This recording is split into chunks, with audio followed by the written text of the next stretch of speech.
Chapter 984. Are you staying here alone? Block 017 or Block 020?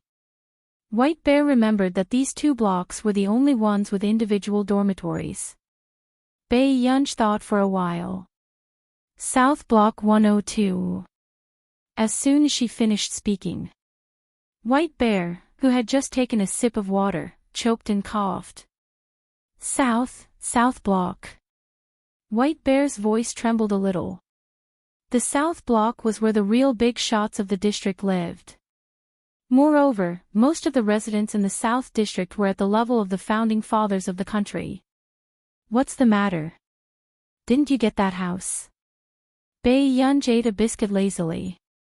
White Bear, was she staying in the staff's dormitory? Why would she get a house? The houses in the South Block are only for the big shots of the district, especially this one. White Bear tried to control his volume but couldn't hide his excitement. Who gave you this house? It's just temporary. Bai Yunj glanced at him and wiped the biscuit crumbs on her fingers. I'll go back first. Not far away. Class 1 saw that White Bear came to look for Bai Yunj every day and their expressions didn't look too good. This was their vice captain, yet he went to look for Bai Yunj every day. Qingning, the results of the assessment are out. You're still the first in class. After the class monitor said that, everyone rushed forward to look at the ranking. Qingning stood in front of the ranking board, but her expression didn't look too good. She clenched her fists and said in a strange tone, "Why is there someone from class 2 who didn't take the assessment?" Who knows? I think it's Bai Yunj from class 2. She's always absent when it's time for the assessment. Another person's tone was somewhat thought-provoking. Didn't you see? Captain Bai cares so much about her. Last time when she hit someone, no one dared to intervene. If she's not a backdoor entrant, then what is she? The students from class 1 were discussing sarcastically. If it's Bai Yunj, and Hegaing got first place twice in a row, doesn't that mean Qingning? That person stopped halfway and didn't dare to continue. Qingning's expression was gloomy and she didn't say anything. What are you talking about? Qingning will definitely be able to get in with her own strength. If Bai Yunj gets in because of her connections, I think this laboratory will be meaningless. Although she heard them say that, Qingning still walked out with a sullen face. At this moment, the boy who had given her the answers last time glanced at the empty corridor and walked to Qingning's side. Qingning, did you hear that? In this test, we'll rely on our own abilities. If Bai Yunj can get in through the back door, why can't you fight for a fair path for yourself? Qingning clenched her fists. After a long time, the boy heard her speak. Where did you hide it? When the boy heard this, he laughed. Even Hegaing was a little nervous when the real test ended. Yunj, are you nervous? Bai Yunj chewed on her candy and played with her phone. What? Examination. Aren't you nervous about your results? Don't you want to know if you can enter? After several assessments, Hegaing was on par with Qingning. Naturally, she was under a lot of pressure. Bai Yunj said slowly, it's expected. Why are you nervous? Hegaing was speechless. How could this person, who was called to be lectured at least 3 days a week and didn't have time to attend classes, be so confident? What's your accuracy rate for those questions? Hegaing asked as she rubbed her hands. 100%. Hegaing was speechless. This was no longer a simple confidence. End of chapter. Chapter 985. Hegaing looked at Bai Yunj for a while and patted Bai Yunj's shoulder. She sighed and said, "It's good to be young." Bai Yunj was speechless. It was difficult to continue this topic. However, the results would be announced the day after the assessment. However, the next day, Bai Yunj had just arrived at the conference hall when she heard many people discussing. It was said that someone had stolen the exam questions this time and the special training department was investigating. No one noticed that Guiqingning looked a little uneasy. Bei Yunj had just arrived when He Gang pulled her back. "Yunj, did you hear that? Someone is so bold to steal the exam questions." Bei Yunj replied casually, not paying much attention to it. He Gang was speechless. Why didn't this fellow have any gossipy heart? Before He Gang could say anything, she saw the teacher of Class 1 walk in hurriedly. Everyone can take a look at the ranking of this assessment. The teacher of Class 1 distributed the name list and glanced at Bei Yunj before she sneered. This time, she wanted to see who could protect Bei Yunj. Guiqingning is first, He Gang is second. Everyone was shocked.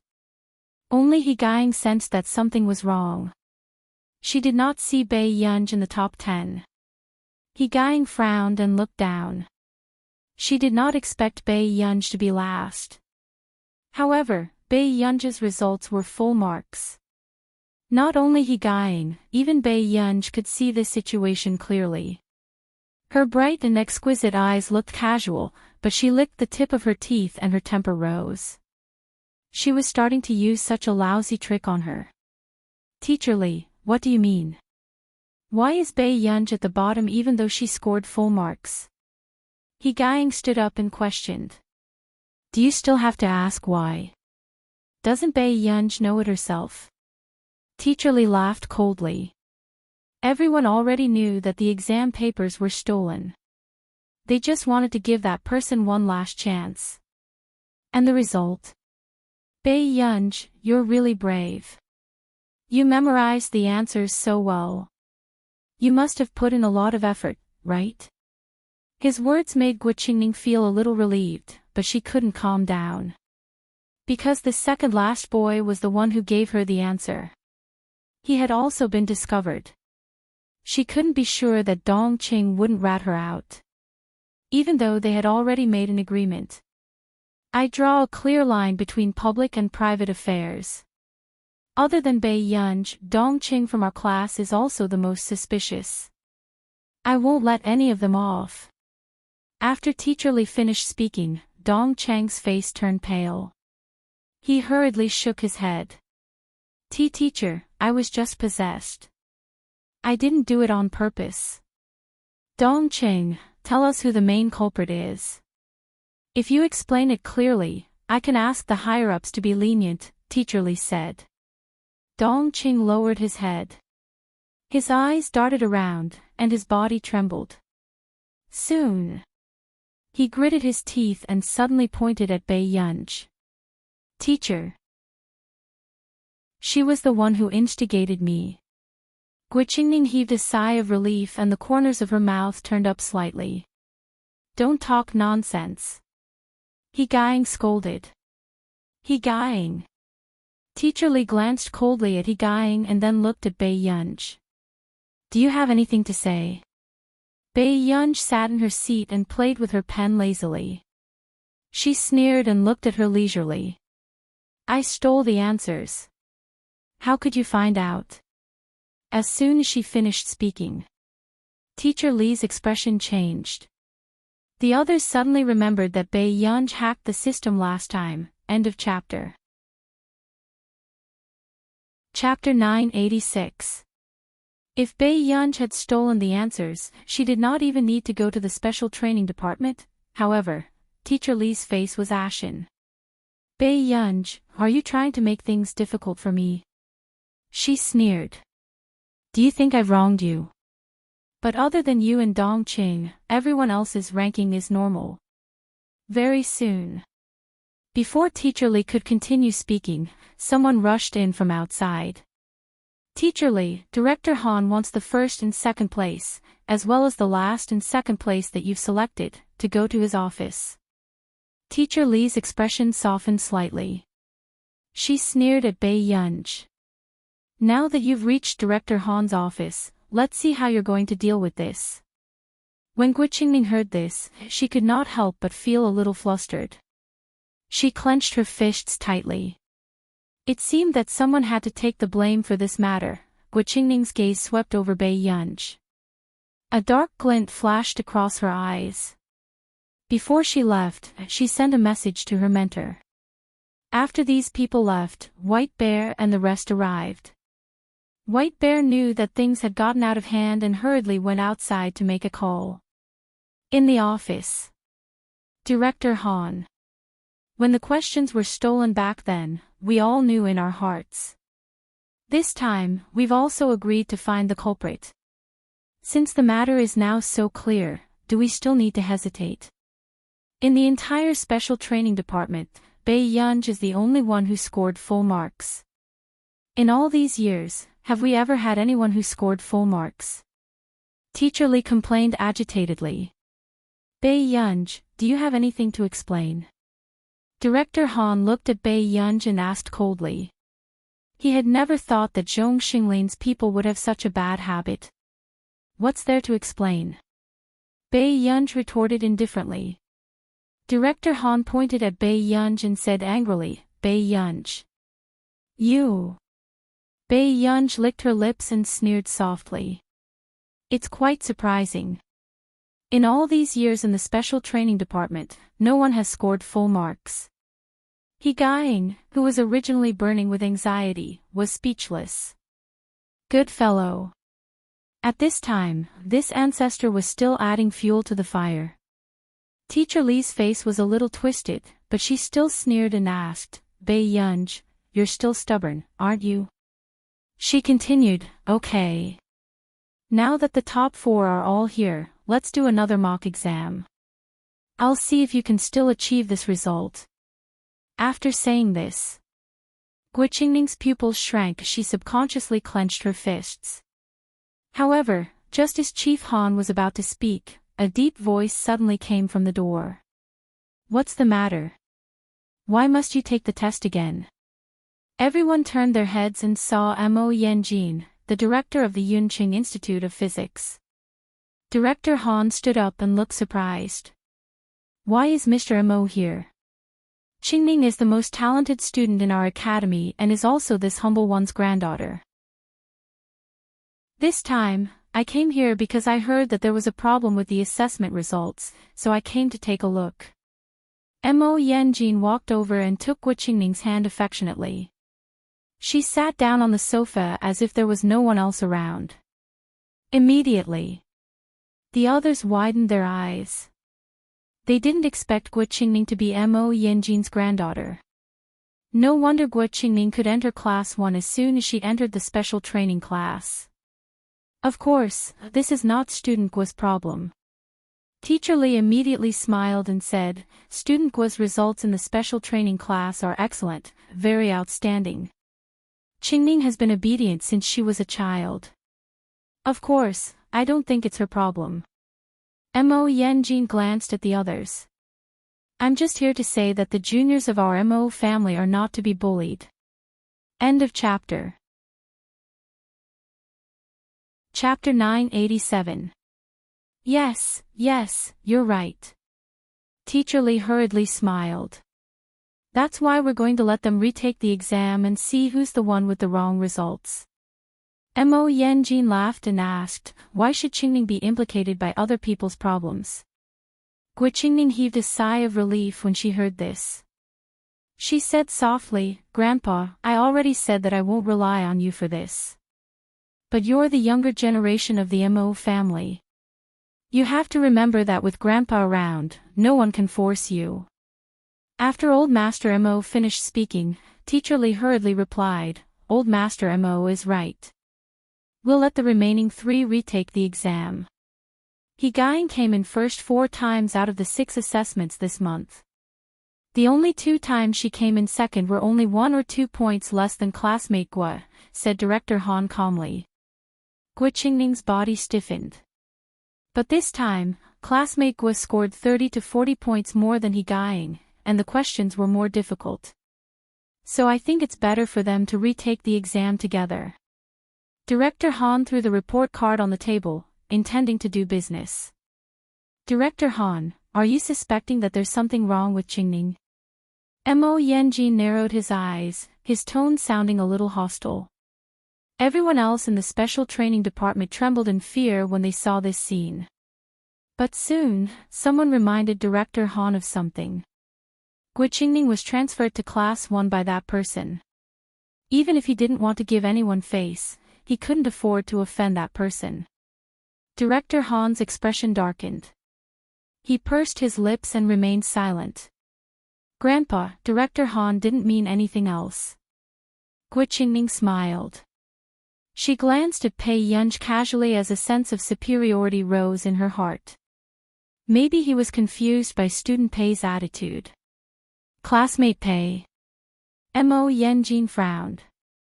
Teacher Li quickly smiled and said, Old Master Mo, it's Pei Yunj from Class 2. She's the only one who scored full marks in this assessment. Full marks. Mo Yenjin's tone carried a hint of mockery. Little girl, do you know that none of us from the older generation got full marks in the special training class back then? Pei Yunj glanced at him lazily, her eyes still unruly. She said slowly, it's quite shocking. Everyone present was speechless. He Gang wanted to laugh but didn't dare to. However, among them Mo Yenjin's expression was the ugliest. So young, yet so arrogant. Mo Yenjin placed the teacup on the table and said in a deep voice, I don't want to argue with a junior. However, since someone dared to cheat here, they still had to bear the consequences. Dragging my Mo Yenjin's granddaughter into this, then shouldn't you at least apologize to my granddaughter? What do you think? Everyone knew what was going on. Mo Yenjin wanted to press her head down and confess to her crime so that Pei Yunj and Yu Yuehan would apologize to Guiqingning. The main purpose of this was to embarrass Pei Yunj. Guiqingning glanced at Pei Yunj and smiled. She couldn't help but feel proud. Sir, I don't think Pei Yunj cheated. He Gang frowned. This student, do you think I'm wrong, or do you think I'm not worthy of your respect? Mo Yenjin asked with a cold face. No one dared to offend Mo Yenjin. I'm doing this to teach some people a lesson. Mo Yenjin's eyes were filled with mockery.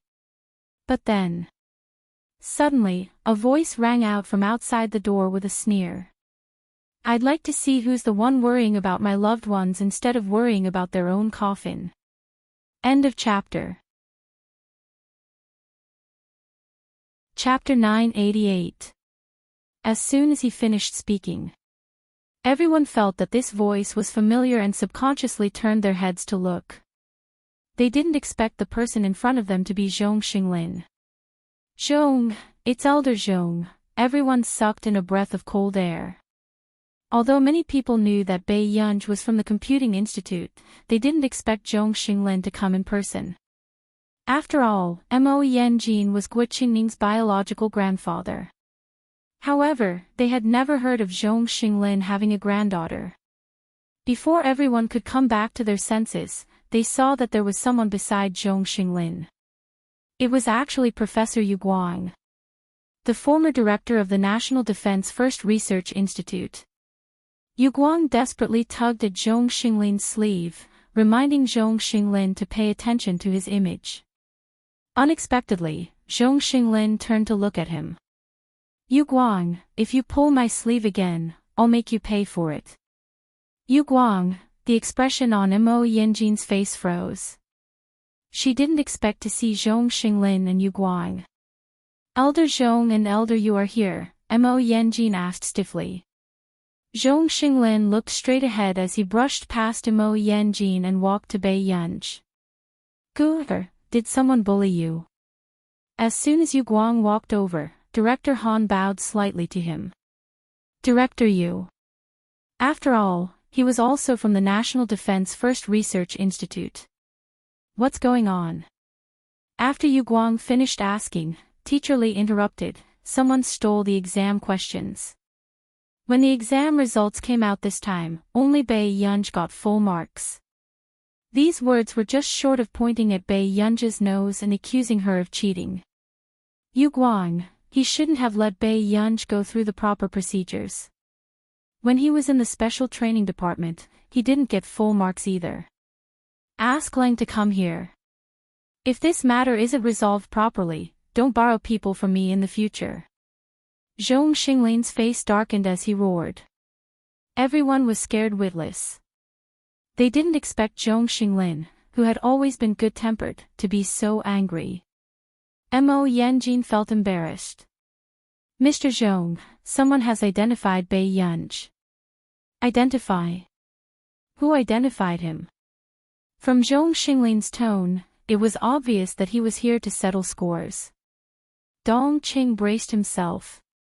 Elder Zhong, it's me, are you very close to Gu, Zhong Xinglin asked indifferently.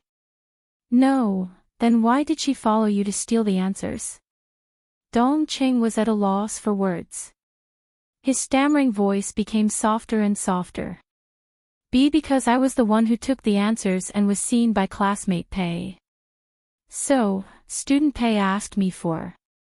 Hearing this, Gu Qingning felt a little better, but a twisted jealousy flashed through her eyes. She did not expect that Zhong Xinglin would actually stand up for Bei Yunj. Then, what everyone did not expect was that Zhong Xinglin would turn around and scold Director Han. Han Kemming, how dare you slander our Gu, with such a lousy reason? Zhong Xinglin, Director, you knows about this matter. Is it possible for Bei Yunj to get full marks? Director Han frowned. He felt that Zhong Xinglin was being unreasonable. Yu Guang, it was still because he was too young. Suddenly, Bei Yunj said, let's reassess.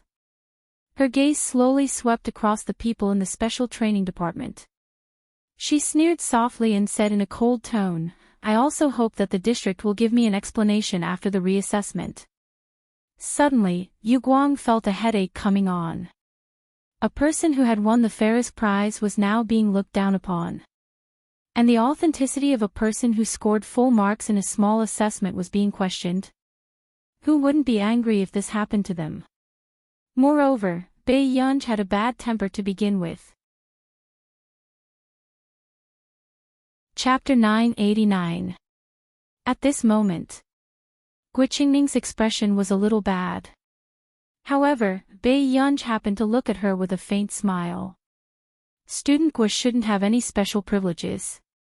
Can you not retake the exam? Gu Qingning, who was relying on Mo Yanjin's support. She could still be a little tougher. But now that Zhong Xinglin was here, how could Mo Yanjin be an exception? After Zhong Xinglin agreed to retake the exam, Mo Yanjin had no choice but to agree. The retake time was 1.5 hours. During this time, old Master Lang also came. When Teacher Li saw that Gu Qingning was not in a good state, she knew that the cheating might have something to do with Gu Qingning. An idea quickly appeared in her mind. After hesitating for a moment, determination flashed across Teacher Li's eyes and she secretly walked out of the office.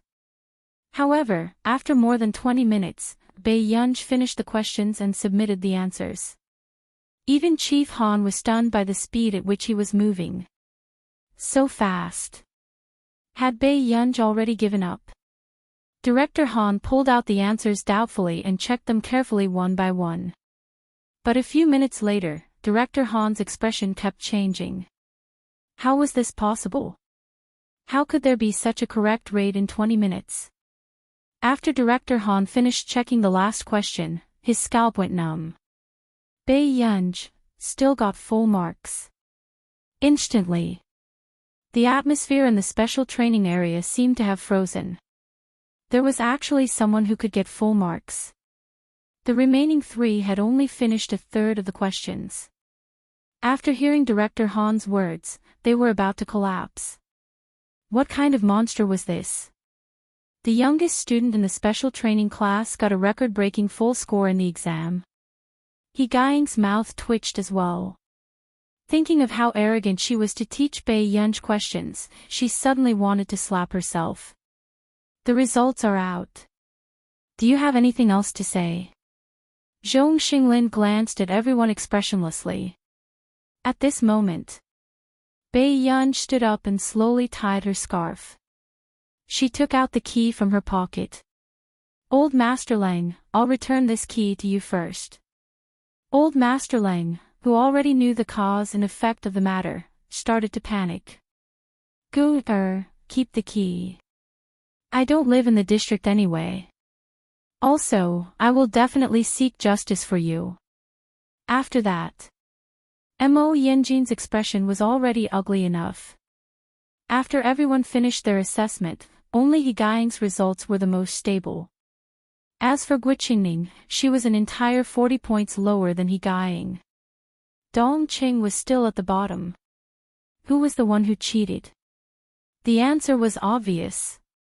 And the final result was a slap to everyone's face.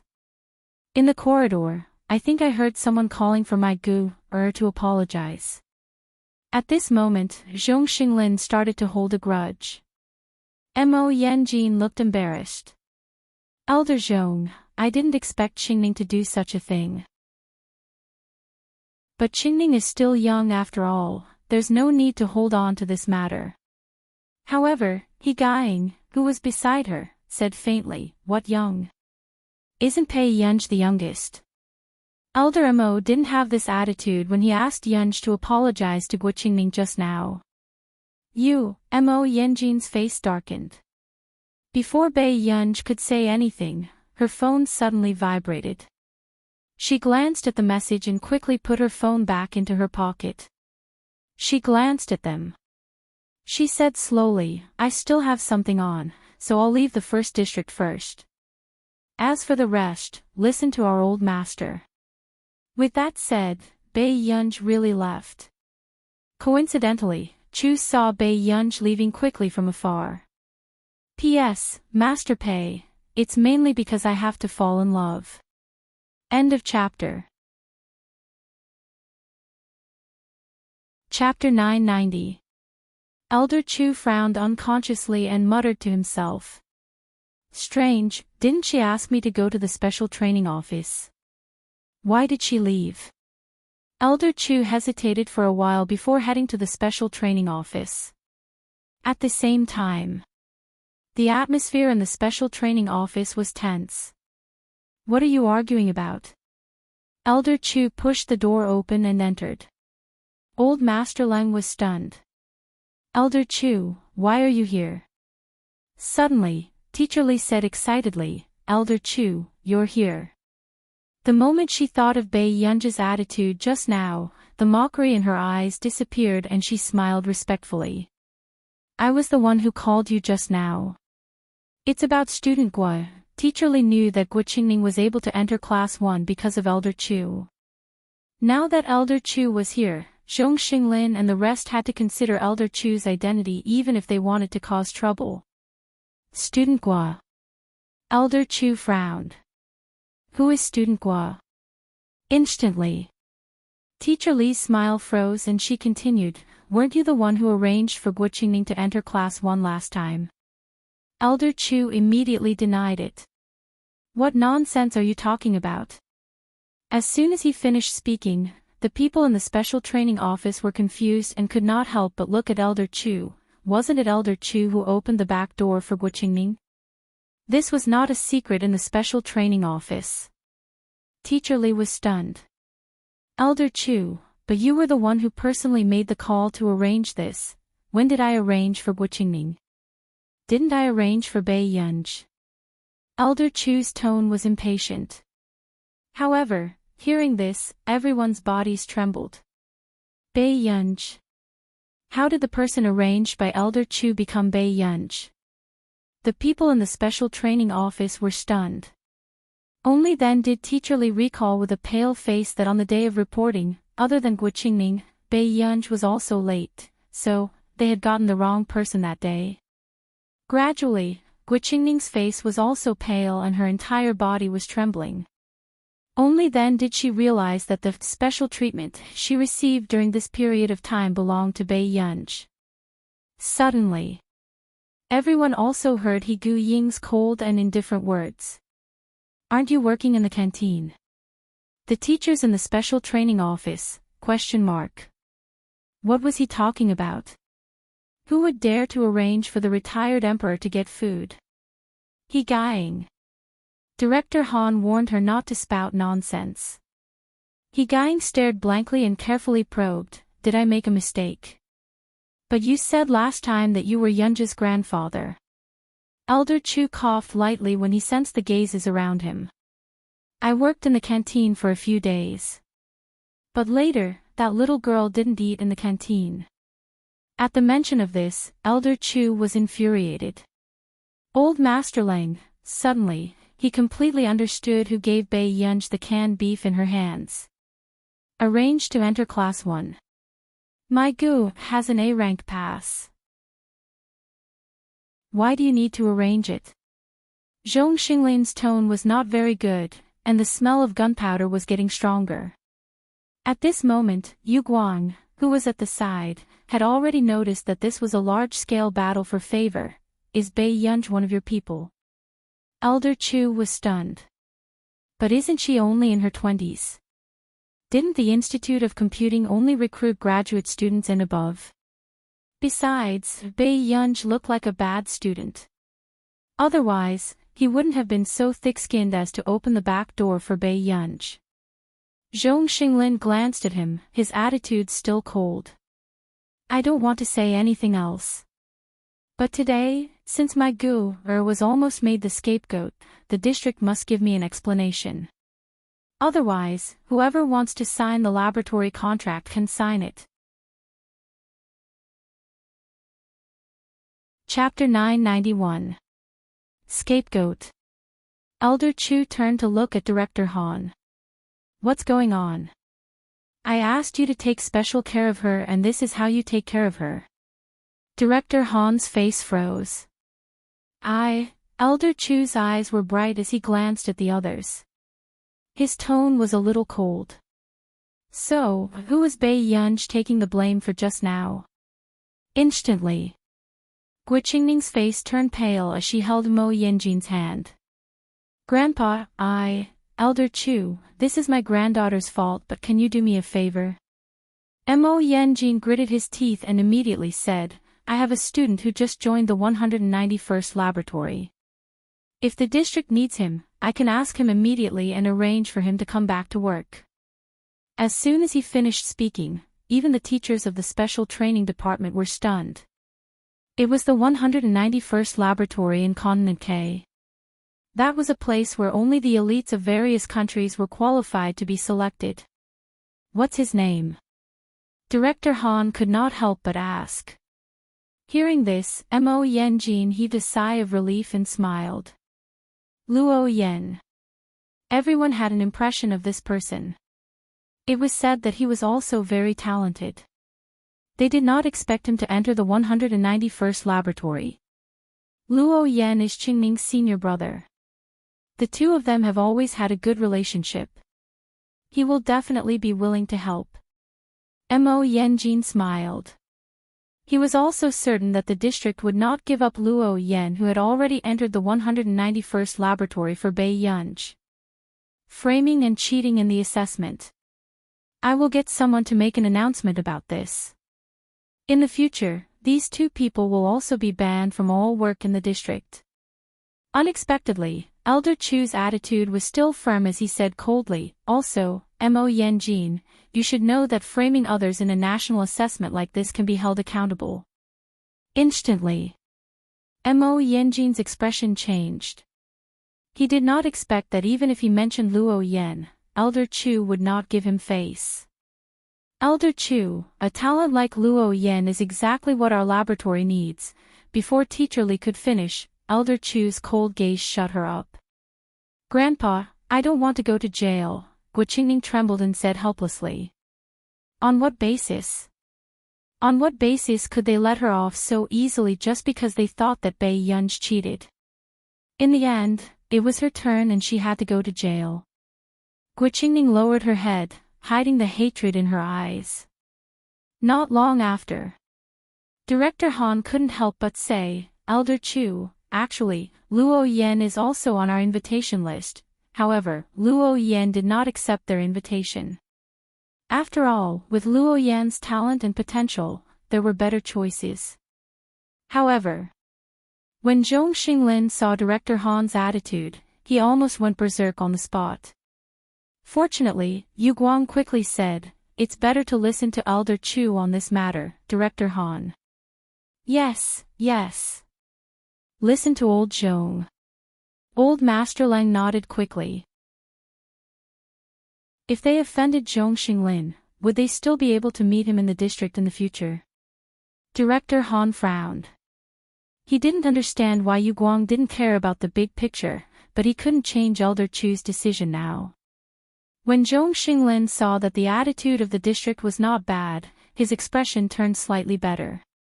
But facing Mo Yanjin and his grandson, he still sneered, "Old Master Mo, we will pursue this matter to the end. If you don't want anything to happen to your granddaughter, I hope you can find some time to come to my humble home and apologize." Mo Yanjin's face was ashen, and she was so angry that her vision turned black. However, he had no choice but to leave with Guo Qingning. "Zhong Xinglin, you'll get into trouble if you do this for a junior." Director Han frowned. Chapter 992. Trouble. Yu Guang was almost angered by his former student. He slammed the confidentiality agreement on the table. "Look at yourself first. What trouble did you almost cause?" Director Han was about to refute, but after seeing the big words on the agreement, he was stunned. Confidentiality agreement. Did he know something he shouldn't know? Why did he have to sign an agreement? These are the conditions for entering the laboratory and the precautions. The special training department has to take care of everything. Yu Guang glanced at him and said expressionlessly. Director Han's body trembled. He stood up suddenly and asked in disbelief and excitement, "The winner of the Ferris Prize this year? She actually came to the laboratory." This was not on the same level as Luo Yan. Elder Chu's hands trembled. "Are you talking about that super scientific research genius who is under special protection?" Even Elder Chu had heard of this name many times. She was not to be trifled with. "You flatter me."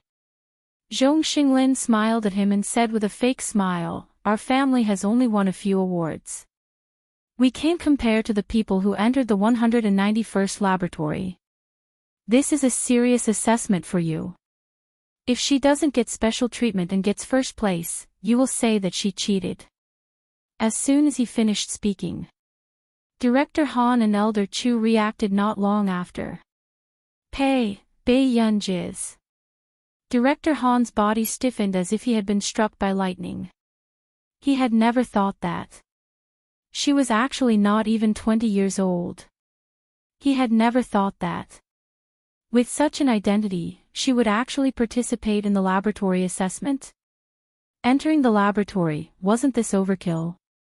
Elder Chu's degree of shock was no less than Director Han's.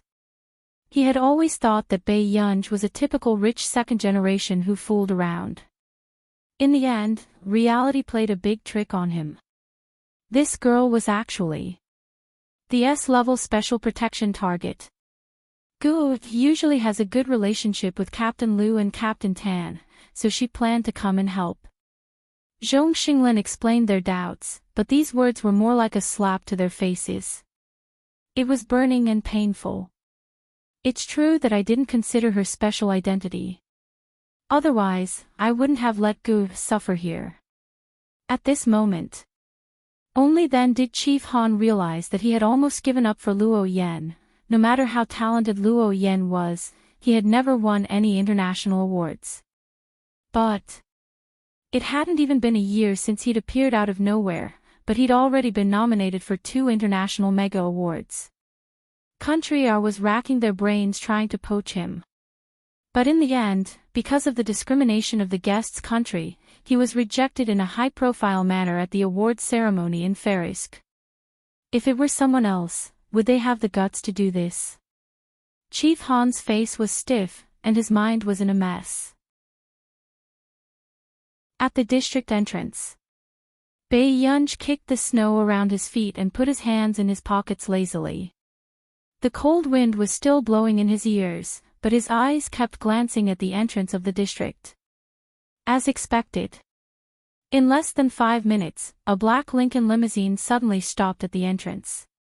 As soon as the car door was pushed open, the man's straight and ascetic long legs under his suit pants came into view.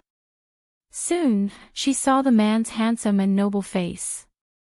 However, just as Bei Yunj was contemplating whether or not he should lure the man in first, a voice suddenly rang out. Suddenly, the girl's shy voice sounded from the door. "Mister, what brings you here?" "Bei Yunj, it was better to get him home early so as not to attract bees and butterflies." End of chapter.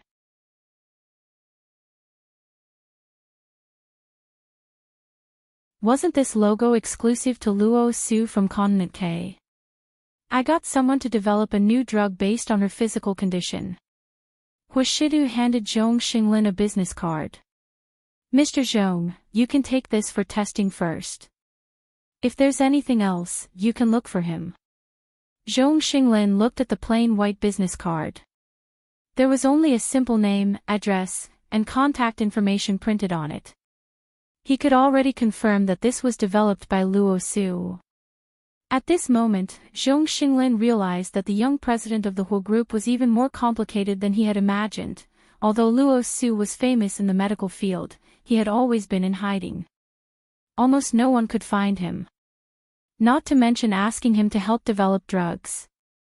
P.S. I've been dealing with the plagiarism issue for the past few days. The lawyer and editor project team have been working non-stop and are not in a good state. Sorry. But there will be an explanation today. It's been hard on the editor. Next, I will update properly and slowly make up for it. It's still a slow process. End of chapter. Chapter 994. Zhong Xinglin wanted to say something but hesitated. He looked at Huashidu for a while and spoke in a probing tone. "President Hua, why don't you give it to Gu yourself?" Zhong Xinglin also felt that the man in front of him, whose identity was a mystery, was very dangerous to Bei Yunj. The man's slender fingers, which were holding the cigarette, paused for a moment before he casually stuffed the cigarette back into the cigarette box. "Elder Zhong, I can give the young lady whatever she likes. If she wants to know anything, I won't hide it from her. But since she has her own path, I'll accompany and protect her." There was only one girl in his heart. It would not be too much to spoil her. Huashidu's meaning was very obvious. If Bei Yunj did not intend to tell him, he would not deliberately ask. But if something happened, this girl would still be under his care. Zhong Xinglin's eyes flashed. He did not expect Huashidu to say that. On the other side, Assistant Singh followed Bei Yunj into the southern district. When he opened the door of room 102, his eyelids twitched. Initially, he had thought that with Miss Pei's background, she would definitely not be able to withstand the hardships in the district, especially when she was living in the same dormitory as others. But in the end, Bei Yunj's single room was comparable to a 5-star hotel. Others were suffering in the district, but was she here to visit incognito? There's only one suitcase. Bei Yunj pushed out a suitcase that was not full. Assistant Singh quickly went to take it. But in the next moment, Bei Yunj dragged the suitcase away and suddenly asked lazily, "Assistant Singh, you won't really complain to my brother later, right?" Assistant Singh was stunned. He used silence to respond to Bei Yunj's true thoughts. Bei Yunj, he was really planning to complain about her. Bei Yunj glanced at him lazily and explained patiently, "I don't know who he is either." Assistant Singh nodded desperately and went to take Bei Yunj's luggage. "Miss, let me take it."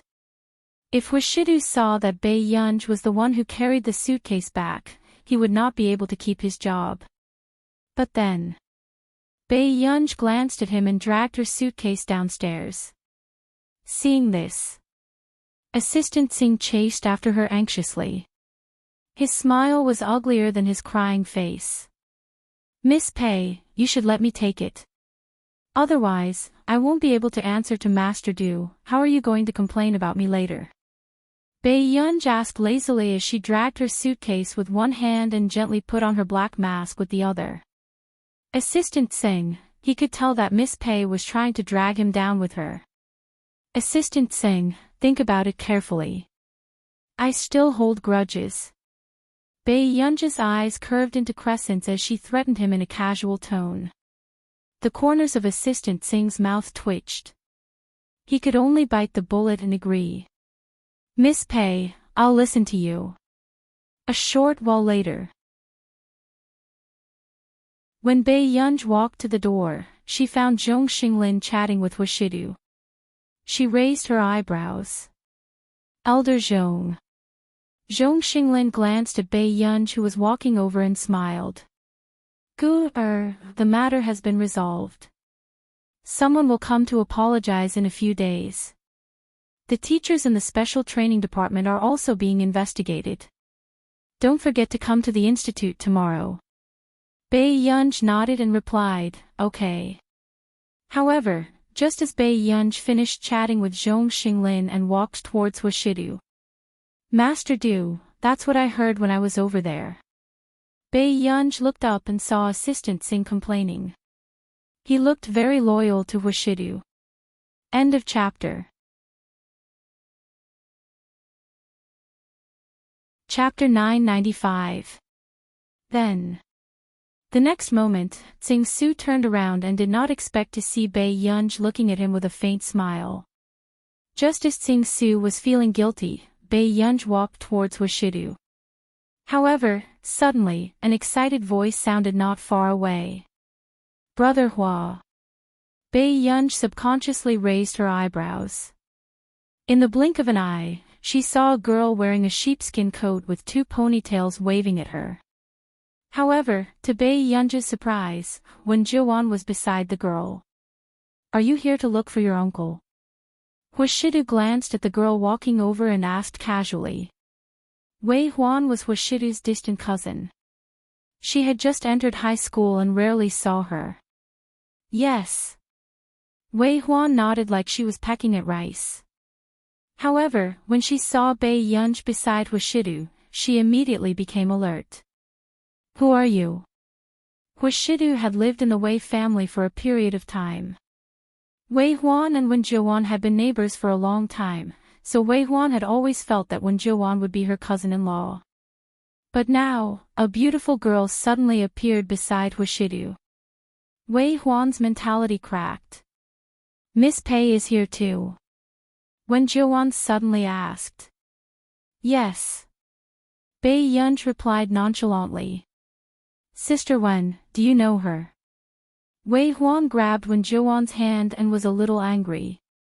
How could she get along with her love rival? Miss Pei is very nice. Wen Jiwan nodded honestly. Wei Huan, at this moment. Washidu glanced at them and was not interested in interrupting. He only said casually, let's go home. Everyone could tell that this sentence was directed at Bai Yunj. Bai Yunj smirked lazily and glanced at the fuming Wei Huan calmly. Okay. Wait. Wei Huan suddenly called out to them. Brother Hua, Sister Wen and I didn't bring a chauffeur. Can we trouble you to give us a ride? Please. The girl blinked her bright black eyes and put her palms together sincerely. Up to you. After Washidu finished speaking, Tsing Su went forward to open the door for them. Brother Hua, get in the car first. Wei Huan specially squeezed beside Washidu and giggled. After all, she knew in her heart that no matter how undisciplined the men of the Hua family looked, they still had the gentlemanly demeanor engraved in their bones since they were young. Ladies first was a must. Behind her back, Wei Huan was still hinting with her eyes for Wen Jiwan to quickly come to her side. Later, he would take the initiative to sit down. Unexpectedly, when Wei Huan turned around, she saw Wen Jiwan chatting with Bai Yunj. Wei Huan, in the car. Seeing that Wen Jiuan did not take the bait, Wei Huan could only follow her own thoughts and sit beside Hushidu. But after he calmed down for half a minute, Wei Huan's body froze and she unconsciously turned her head slowly. Sure enough, she met the man's lazy and indifferent eyes. The danger was self-evident. This cousin of hers would never spoil anyone. Wei Huan shrank her head timidly and silently moved to the side, trying her best to give this person more personal space. Bei Yunj, who was the last to come up, saw this scene and could not help but smile. It was obvious that Wei Huan was quite afraid of Hushidu. However, when Wei Huan saw Bei Yunj sitting in the car, she still pretended that nothing had happened and kept chatting with Wen Jiuan about her past with Wen Jiuan and Hushidu. It was obvious that she wanted to exclude Bei Yunj. End of this chapter. Chapter 996. Bei Yunj leaned lazily and did not interrupt. Soon. Wen Jiuan also felt that Wei Huan was targeting Bei Yunj, so she did not continue the conversation. Wei Huan frowned. Sister Wen, why aren't you talking to me anymore? Suddenly. The man who had been silent all this while spoke casually, Wei Huan, there's a seat next to Tsing Su in front. Wei Huan immediately shut up. Instantly. The surroundings were silent. Wei Huan pursed her lips and felt wronged. Bei Yunj saw this scene. She smiled and suddenly sat beside Wei Huan. Her beautiful and flamboyant eyes were unbridled, and her eyes were clear and seductive. She smiled lazily and asked, Little girl, do you want to change seats with me? It's quite cold today. Wei Huan's mind went blank. She did not understand what Bei Yunj meant. However, when she saw the empty seat next to Wen Jiuan, she instinctively nodded frantically and immediately walked to Wen Jiuan's side to sit down.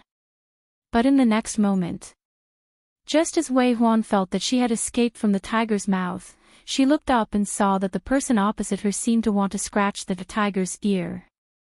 Brother, are you cold? Bei Yunj asked as if there was no one else around.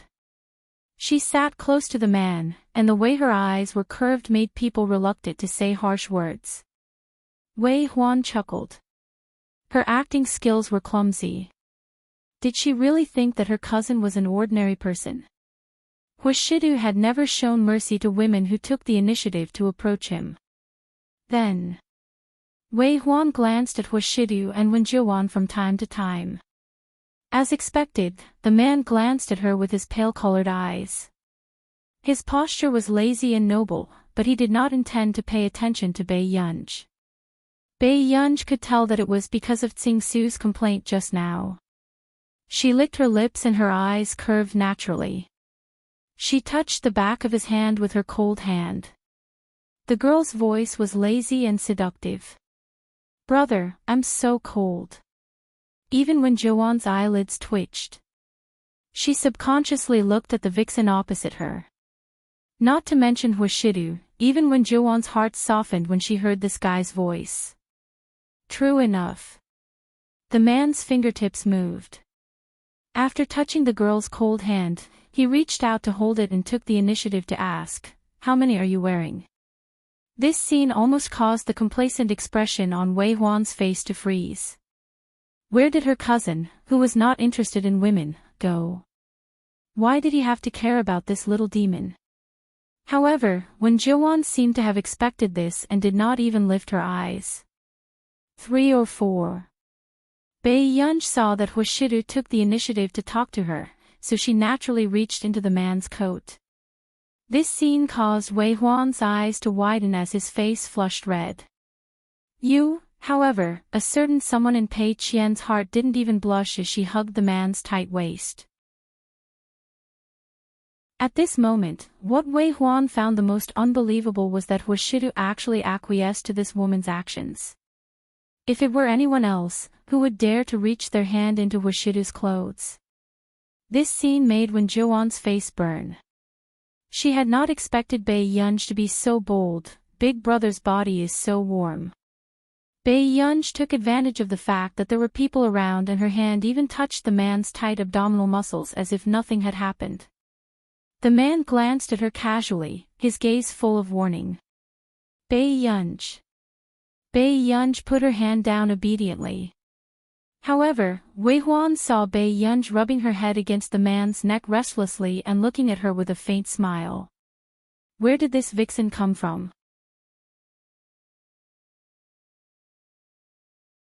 Chapter 997. Wei Huan was so angry that she wanted to explode. She wanted to drag Bei Yunj far away from her cousin. When Wen Jiuan saw this scene, the corners of her mouth could not help but twitch.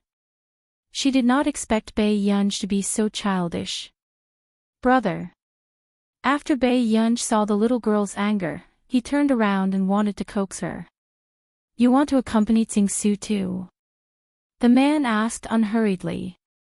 Bei Yunj, why was this D*MN man so difficult to coax? Soon.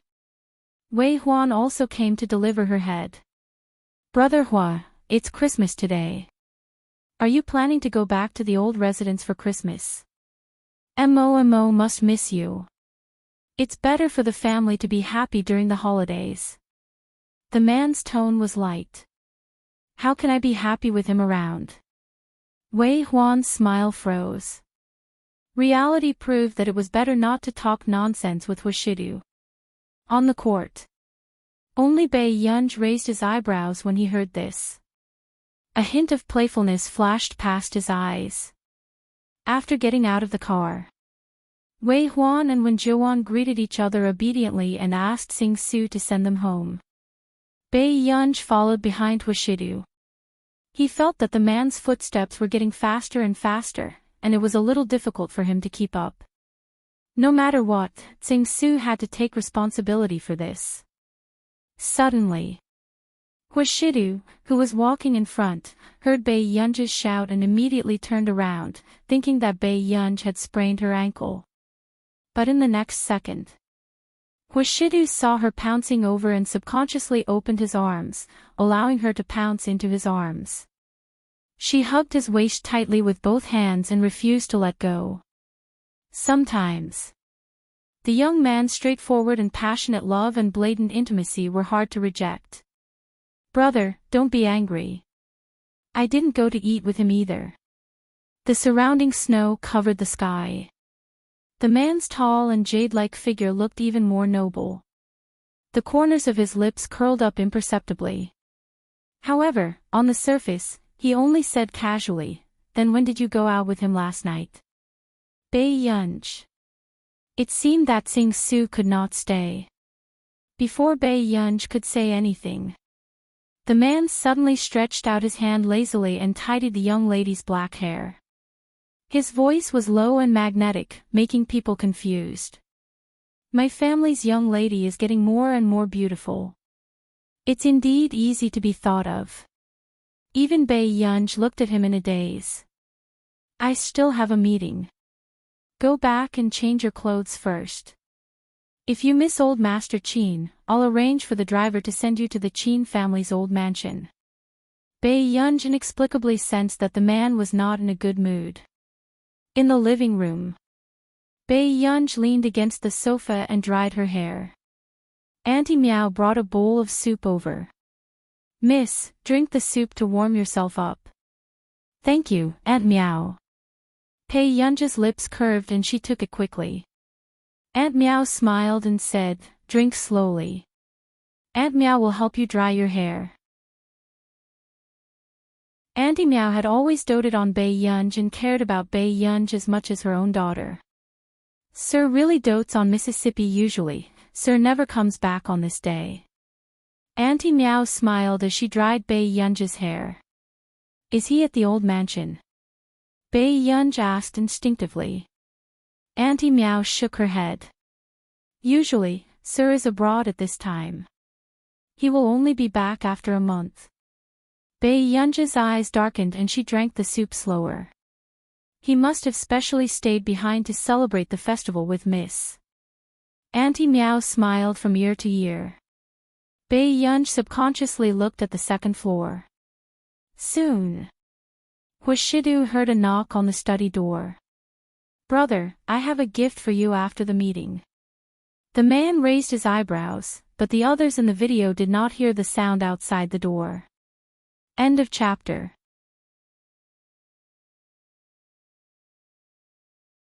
Chapter 998. However, when they saw the president suddenly stop, everyone was a little confused. Then, when the next person began to report, everyone was still in a heavy mood and did not dare to look up at the man's expression. Who knew? The man's slender and good-looking fingertips tapped the back of his hand rhythmically and suddenly said, "The meeting ends here. Other than the improvements I mentioned, we'll discuss everything else next time." After that, the man directly cut off the video conference. The others looked at each other and did not leave. "Boss, what's going on?"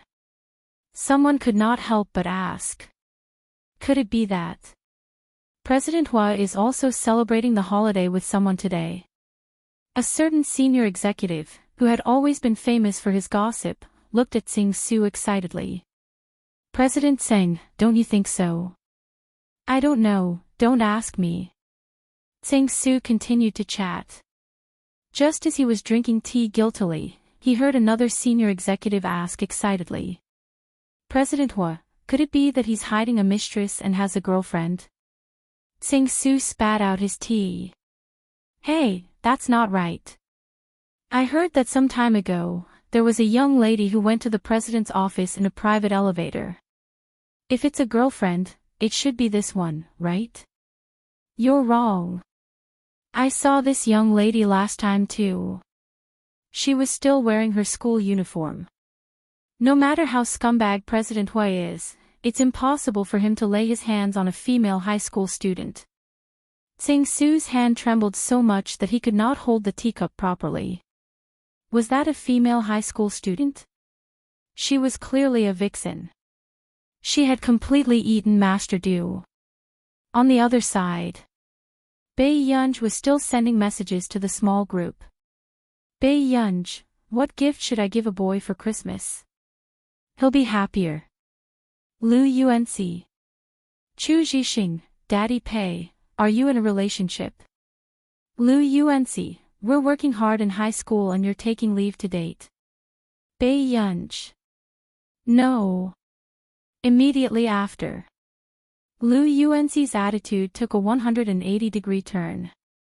"Lu Yuanci, give him shoes and watches. They're all good." Bae Yunj also remembered that she had bought a watch last time. She also walked towards the drawer while sending messages. "Bae Yunj, what if he's not in a good mood? How can I make him happy?" As soon as this message was sent, Lu Yuanci was silent. Only Chu Zhixing sent 5 words. "Then give him more gifts." Bae Yunj had no other choice. She rummaged through the house, but she didn't find any Christmas gifts. However, she had changed into a little red dress that the man had bought from somewhere last time. It was considered a little more festive. However, she really couldn't find too many gifts, so Bae Yunj decided to use the gifts that she had originally given Mo to make up the numbers. A few minutes later, Bae Yunj carried a pile of gift boxes and pushed open the man's bedroom door. The style of the man's bedroom was cold, black, white, and gray, ascetic and cold. The only place where she could store her surprise was the small wardrobe. However, when Bae Yunj opened the wardrobe door, she found that the wardrobe was divided into 2 layers. On the lower level, there were men's suits. The upper level was empty. Bae Yunj looked at the wardrobe that was almost taller than her. 3 minutes later, Bae Yunj sat on the upper floor of the wardrobe and found a box that looked very familiar. It seemed like it belonged to her. Bae Yunj opened the box and found that it contained the cat ear headband that Lu Yuanci had given her last time. This D*MN man had actually kept it. Bae Yunj adjusted her emotions and was about to arrange the gifts when she suddenly thought of something. End of this chapter.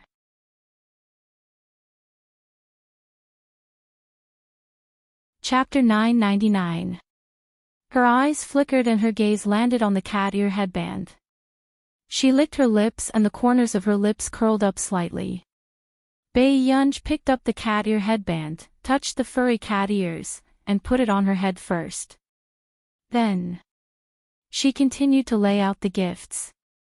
However, unexpectedly, just as Bae-yeonj was halfway through, she suddenly heard a commotion outside the door. She paused. She did not expect Washidu's meeting to end so quickly. When she came back to her senses, Bae-yeonj simply closed the wardrobe door. She planned to leave quietly after the man left. At this moment, Washidu pushed the door open and entered. He had indeed come in to take something. He also noticed that the lights in the bedroom seemed to have been switched on. However, the man only glanced over indifferently and took out the bracelet he had bought for Bae-yeonj in our nation. However, just as Washidu was about to turn around and leave with the bracelet gift box, the system bell suddenly rang in the wardrobe. The man stopped in his tracks. Bae-yeonj's eyelids twitched in the wardrobe. She slowly lowered her head to look at the phone beside her. Lu Yuanci could have called at any other time. Why did he have to call at this time? Bae-yeonj had a bad feeling and her breathing became lighter.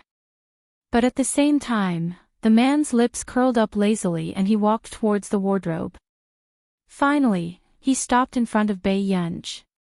Just as Bae-yeonj was about to move, a ray of light shone directly into her eyes from the gap in the wardrobe door. Bae-yeonj's eyelashes fluttered subconsciously. She looked up and met the man's eyes. The man had almost sensed that Bae-yeonj should be hiding here. He did not know what she was doing.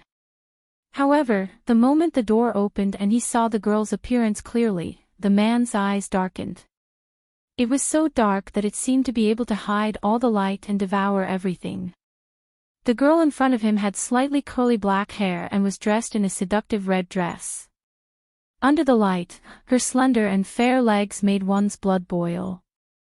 Especially when the little girl had 2 cat ears on her head, it made the man's dark eyes unable to hide his lust. The atmosphere was silent for a few seconds. Bae-yeonj licked her red lips and adjusted her sitting posture slightly. Her slender and beautiful white legs dangled, and she was not as casual as before. She placed her hands on the edge of the floor and thought for a while. She didn't notice that her shoulder strap had slipped. "Brother, do you like elk?"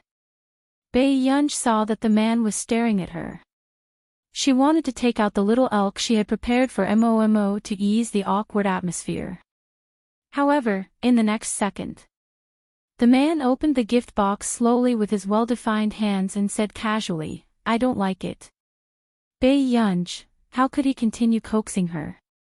Suddenly,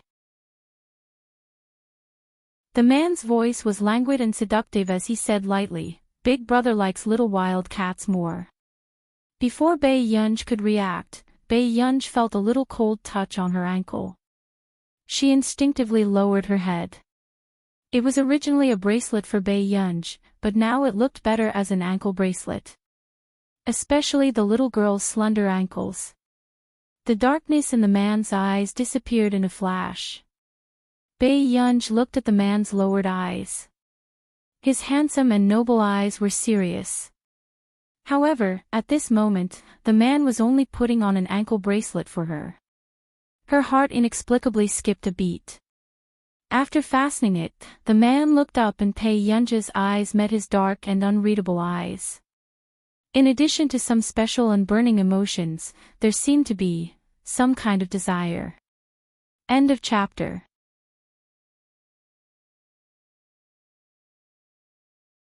Chapter 1000. Bae-yeonj sat in the closet and looked at the man's appearance from this angle. For some reason, her heart itched. The corners of her lips curled up and she tucked her black hair behind her ear. She bent down gently and said in a teasing tone, "Brother, the gift you gave me is only a chain." Sensing the young girl's fragrance approaching, the man's lazy eyes still looked refined and lazy, but there was a darkness in his eyes. No, that's too petty. The young lady was obviously going to torture Hwashidu. Her eyes curved and she looked even more seductive. I have to find other gifts. At this moment, Bae-yunj bent down and wanted to touch the man's pocket. The man did not stop the young lady from being presumptuous. In the bedroom, the gentle light shone on the man's side profile, making him look lazy and ostentatious. His smooth eyebrows were raised, but the aggression in his eyes did not decrease. The man looked up, and Bae-yunj met the man's dark eyes at a close distance. The emotions that were usually suppressed deep down were now ostentatious and straightforward. Bae-yunj's heart was in a mess for some reason. She almost fell from her seat, but the man supported her back with one hand. Bae-yunj was silent for a moment. She sensed that the atmosphere was not right and instinctively wanted to straighten up. But then, the man quickly grabbed the back of her neck. His warm fingers caressed her flirtatiously, making her feel numb in her bones and her legs go weak. In this position, Bae-yunj subconsciously noticed the man's light red thin lips. They were so close that it was too flirtatious. But she did not dare to move. The man slowly reached out and straightened the pair of furry cat ears on her head. Aren't you going to continue searching? Bae-yunj heard the man chuckle softly. It was the kind of voice that made his throat tremble with joy. It was so deep that it made one's face burn. The next moment, Hwashidu glanced at the young lady and gently pressed the switch on the wall. The floor that Bae-yunj was sitting on started to descend. Bae-yunj realized that it could be lowered automatically. Bae-yunj, she had been careless. Not long after, Bae-yunj looked up and saw the man looking at her with a faint smile. There was a hint of teasing in his eyes. It was as if he was certain that she would not make a move. Suddenly, Bae-yunj's knees were half straightened and she reached her hand into the man's suit pocket. The man also felt the little girl's soft and boneless hand on his leg. The little girl's furry cat ears were rubbing against his well-defined jaw. Brother, did you really hide other gifts? Bae-yunj had just raised her chin when the man suddenly reached out and grabbed Bae-yunj's waist, carrying her down with one hand. The little girl's subconscious action of hooking her arms around the man's neck made him feel much better. He licked the tip of his teeth and asked in amusement, Bae-yunj, are you going to touch wherever I ask you to? Being alone with a man and a woman, this little girl was not afraid of causing trouble at all. Bae-yunj, why did her words sound so vulgar? Hwashidu had just placed her on the bed. But in the next second, Bae-yunj pushed him away and got off the bed. Merry Christmas ended here. But right after that, the man scooped her up and gently restrained her hands from behind. His chin gently rubbed against the hollow of her neck. He laughed softly and coaxed her. Why are you angry? Didn't you say that you wanted to give brother a gift? Bae-yunj was expressionless. You said that I was despicable. No. The man slowly refused to admit it.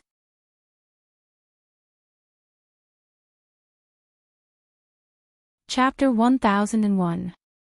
Bae-yunj was about to turn her head when her gaze landed on the full-length mirror not far away from the man. The next moment, the man's deep and magnetic voice was filled with sexy and lazy laughter as he whispered into her ear, yes, it's mainly because brother wants to be lewd. Before Bae-yunj could react, she saw the man's lips curl up in the mirror. Then, the man suddenly bent down and nibbled on her cat ears.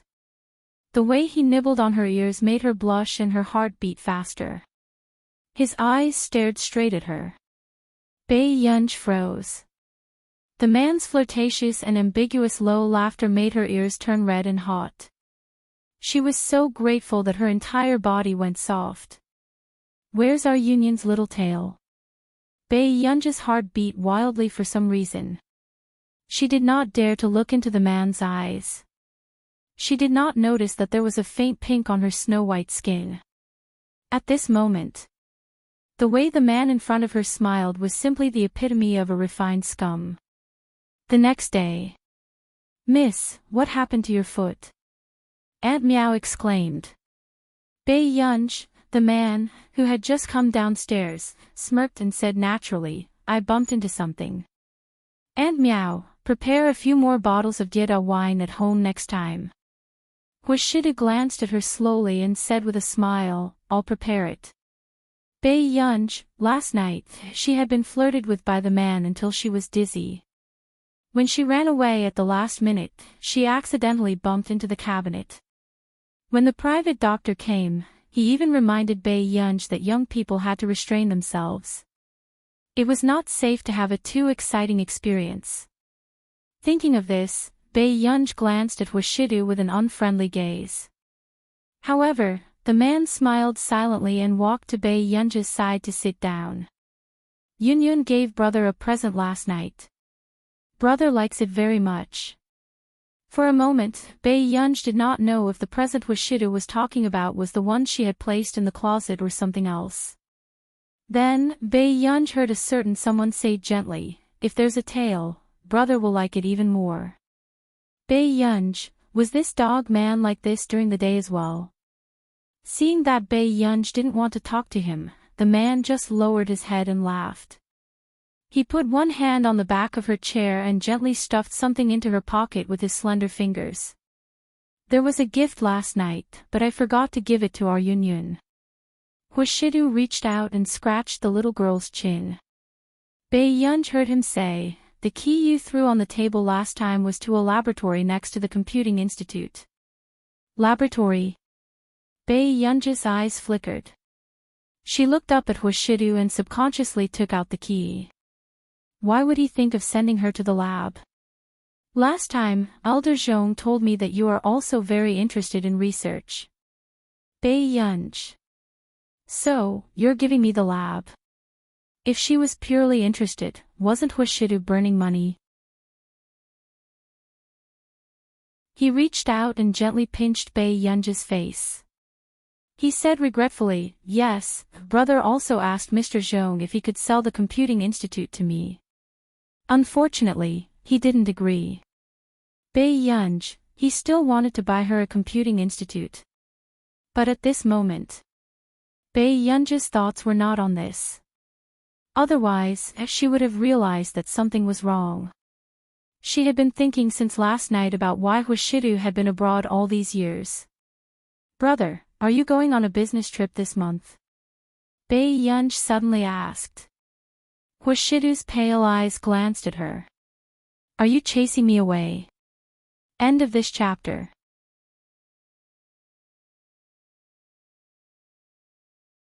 Chapter 1002. No. Bei Yunj looked at him. "Don't you have to go out every year at this time of the year?" The man's eyes dimmed and he smiled. "I'm going out for a few days. I'll be back soon." Bei Yunj thought for a while and said, "Actually, I can go with you." The man's peach blossom eyes curved when he heard this. His light-colored eyes were flirtatious and seductive. He reached out and scratched the girl's chin. "I'll take you there when you recover." At the Psychological Research Institute. Cui Hingchuan noticed the bandage on Bei Yunj's leg as soon as he entered. "Are you injured?" Bei Yunj answered without hesitation, "Yes." Bei Yunj didn't notice any of this. Cui Hingchuan's lips curled up imperceptibly. He walked to the water dispenser and poured a glass of water for Bei Yunj. Then, Bei Yunj instinctively took the water from Cui Hingchuan and she paused. She realized that she didn't seem to be too guarded against Cui Hingchuan.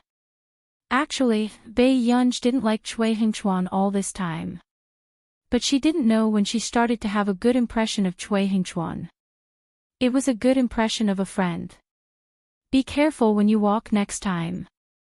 Cui Hingchuan sat in front of the table. He looked gentle and harmless. Bei Yunj's eyes dimmed and she put the glass on the table. She tapped the chair handle with her fingertips. Dr. Chui, we've done hypnosis 5 times since I first entered this institute. That's right. Chui Hingchuan's eyes flashed and he looked up with a smile. Considering Miss Pei's personal situation, the frequency is too high. Was Dr. Chui the only one who did the hypnosis? Chui Hingchuan said, there was also my assistant and Dr. Huang, Mr. Zhong's high school classmate. He hid the emotions in his eyes and asked gently, what's wrong? Nothing. Did Dr. Huang come today? Bei Yunj asked. No, Chui Hingchuan said. Bei Yunj nodded. Then make an appointment next time. I have something on today. After that, Bei Yunj left unhurriedly. Chui Hingchuan looked at Bei Yunj's back and couldn't help but smile. Master, why did you choose her? Jiangji walked out from the back and looked at Bei Yunj's departing figure. She felt depressed. Chui Hingchuan lit a cigarette. The cigarette but was red for a moment.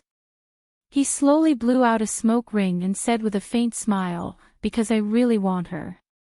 Jiangji subconsciously clenched her fists.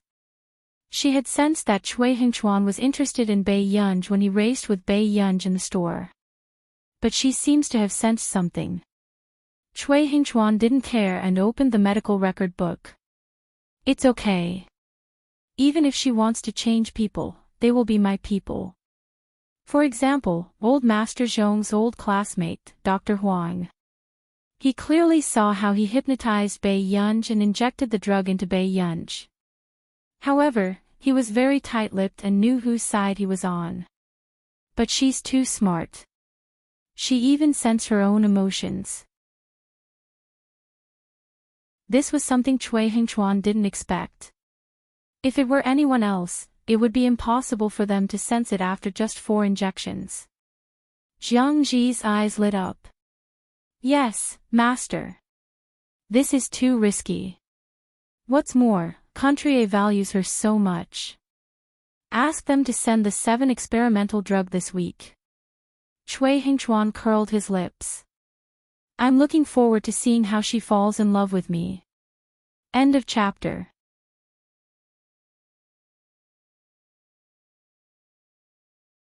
Chapter 1003. Jiangji pursed her lips, her expression a little ugly. She did not expect Chui Hingchuan to be so determined to get Bei Yunj. At the Computing Institute. What's wrong? Soon, Shang Yan picked up the call. His gentle voice was clear and pleasant. Get me a reliable psychiatrist. Bei Yunj adjusted the white coat she had put on slowly. Shang Yan, who was in country R, paused. What happened? Bei Yunj told Shang Yan about her. You think this is abnormal because you don't dislike him anymore. Bei Yunj frowned. Isn't this abnormal enough? Shang Yan suppressed his smile. Alright, I'll be satisfied with a doctor you're satisfied with to take care of you. Don't arrange for him to come over directly. Let him use his connections at the research institute. Bei Yunj licked her lips, her eyes unreadable. I don't want to alert him yet. If it weren't for the drug allergy, she would have almost forgotten that the original owner had many allergens. But most importantly, the original owner was allergic to most hallucinogenic drugs like her. At the same time, this reminded her that her feelings for Chui Hingchuan were indeed abnormal. So, what was Chui Hingchuan trying to do? Suddenly, I heard that there's a psychological laboratory in Continent K that often does experiments on mental control of humans. It seems that someone is researching some kind of mental medicine this year. Shang Yan also thought about this. What's the name of your attending doctor? Chui Hingchuan. I'll arrange for someone to investigate. Shang Yan was silent for a moment. If you're right, this matter won't be easy to resolve. Bei Yunj smiled, but there was no warmth in her eyes. After living for so many years, someone really dared to experiment on her. A few days passed. Bei Yunj had just left the research lab when she received a call. After hanging up, she turned around and heard Si Qingyan ask casually. Master Pei, what happened? Bei Yunj glanced at him. Let me go back to school. What's there to go back to?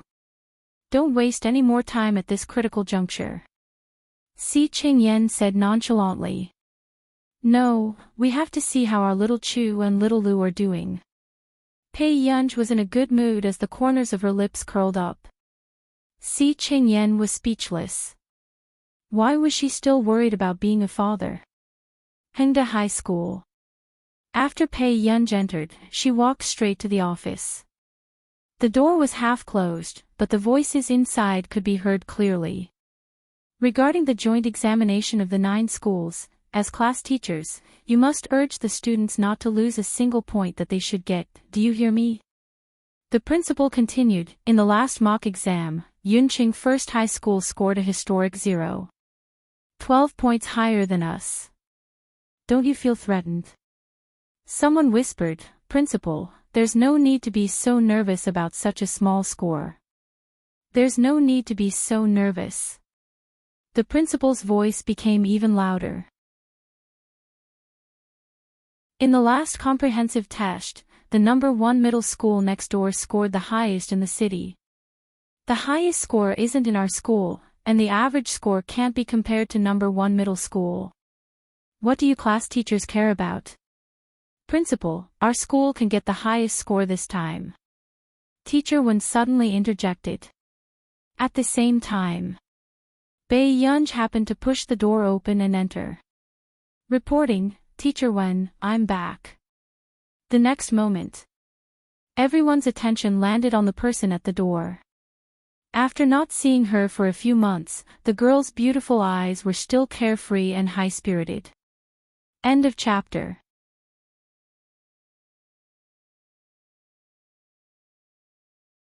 Chapter 1004. But then, the atmosphere was silent for a long time. The principal turned to look at Teacher Wen expressionlessly. Old Wen, are you crazy or am I crazy? Why did you ask Bei Yunj to come back at this time? Bei Yunj looked up at him. Question mark. The principal continued, are you a spy from the number 1 high school next door? Do you think the average score isn't low enough? Bei Yunj was speechless. Didn't I ask Gu to come back to win glory for our school? Teacher Wen clarified. When the principal heard this, he was so angry that he pointed at Teacher Wen for a long time, speechless. How many months had it been since Bei Yunj went to class? He was still counting on Bei Yunj to turn the tide. Bei Yunj, go home and stay, the principal turned and said. Unexpectedly, Bei Yunj said slowly, I'm here to take the joint examination. In an instant, the form teachers were silent. How could this teacher and student be so stubborn? Why did they have to go against the principal? The form teacher of class 7 sneered. It seems that Teacher Wen is very confident in his student. Principal, give her a chance. What if she can get first place in the 9 schools? With that said, everyone knew that the form teacher of class 7 wanted to bring up old scores. After all, in the past few months, Leia's scores had improved by leaps and bounds. Leia also got first place in the previous mock exam. And the form teacher of class 7 had always hated Bei Yunj. Everyone knew that. This time, it was a good opportunity for her to slap her in the face. The principal looked at the form teacher of class 7 and frowned. But then, Bei Yunj asked, when is the exam? 2 days later, Teacher Wen said. The principal's face turned green when he heard them echoing each other. Then I'll stay in school for 2 days and go back after the exam. With that, Bei Yunj turned around and waved. Goodbye, teachers. The form teachers were speechless. They hadn't seen this guy for a few months, but he was still as wild as ever. Year 3 Class 1. It's over. Our school's average score can't be compared to the number 1 middle school next door. We'll probably have to add another hour to the evening self-study session. The students in the class leaned back in their chairs dejectedly. Then we'll have to work at least 2 more hours, another person muttered. Didn't their class always drag them down when it came to the average grade? Number 1 high school is too strong now. What can we do? The first place in our grade can only be ranked 3rd in their school. Immediately after, someone said sneakily, "Who do you think will get first place in the joint examination of the 9 schools this time?" I bet on Zhou Han from number 1 middle school. It might be Leia too. Her points have been increasing at a terrifying rate recently. It's also possible for Song Yao from number 1 high school. She's only 2 points lower than Zhou Yu. Everyone was talking about it. Suddenly, when someone saw the figure at the door, his eyes lit up and he exclaimed, "Master Pei. Are you stupid? Master Pei isn't even back yet, and he's still in first place." After saying that, the boy reached out and slapped his desk mate. But suddenly, Chu Zhixing stood up. "Master! Master Pei!" At this moment, everyone realized that something was wrong. When they looked at the door, they saw a girl wearing a loose sweater with a red and white knitted design. Her black hair was loose and she was so beautiful that people couldn't come back to their senses. "You! Why are you back?" Chu Zhixing was a little incoherent, his eyes filled with joy. "I'm here to attend classes for 2 days and get first place for Hingde." Her tone was slow, but no one dared to forget this person's terrifying operation. After all, she was a big shot who could still be in the top 3 of the grade even if she gave up on the exam. End of chapter.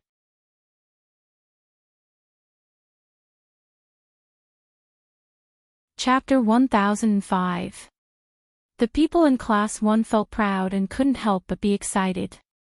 There's going to be a good show this time. It's a fight between immortals.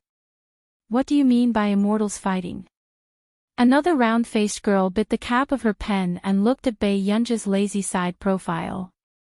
She couldn't help but feel pink bubbles in her heart. Master Pei is back. This is called the gods giving way. Lu Yuanxi, who heard from behind, was speechless. Wasn't Bei Yunja's affinity with the same sex ridiculously good? Master Pei, you're giving number 1 high school too much face. That's right. If you come to the exam personally, you'll scare the babies in number 1 high school. The 2 boys giggled and echoed each other as if they were performing a crosstalk. Then, someone started to imitate a baby's cry. It wasn't until Bei Yunja's faint gaze swept over them that they calmed down. Very good, Master Pei was still that Master Pei. He didn't say a word, but he was oppressive. I have friends in number 1 high school. Don't cause trouble, Bei Yunj said leisurely. The boys nodded like they were pecking at rice. They were still smiling mischievously. It was obvious that they were familiar with Bei Yunja's temper, but they didn't dare to say anything. At the corner of the door, Leia's back was facing the wall. When Leia heard that Bei Yunj was back, she couldn't help but come to take a look. However, when she heard what Class 1 said, a hint of mockery appeared in her eyes. Class 1 was really a motley crew. Did they think that the joint examination of the 9 schools was that simple? Bei Yunja's attitude of not taking the college entrance examination seriously would cause her to fall into a huge pit sooner or later. For example, the joint examination in 2 days' time. The corners of Leia's mouth curled up. She couldn't help but leave briskly. Number 1 high school. What? Hingde still has a seated contestant? The teachers of number 1 high school were also investigating the enemy. I heard that there's someone called Bei Yunj in Hingde's grade 12 class 1. He previously got 3rd place in the cohort. Hearing this, a teacher chuckled. 3rd place in the cohort is nothing. What's so strange, when he abandoned the math exam, he got 3rd place in the cohort. As soon as he finished speaking, The venue fell into dead silence. He could get third place in the cohort after abandoning the math exam. Director, it's the mock exam that Hengde and us organized in the second year of high school. That person's voice became softer and softer. Out of the two schools, the only one who scored full marks in the comprehensive science exam is her. At this time, everyone started to feel their scalps go numb. Because they clearly remembered that the exam questions were very difficult. The highest score in their school was 249. But Hengde had someone who scored full marks in science. Ms. Lee, don't think too much about it.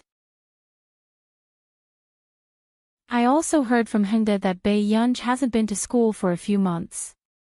She doesn't take her grades seriously at all. Another teacher smiled and said, the teachers in her school don't think that she can get first place. What are you nervous about? But this is really a dark horse, why are you panicking? Zhou Han's grades in our school are so stable.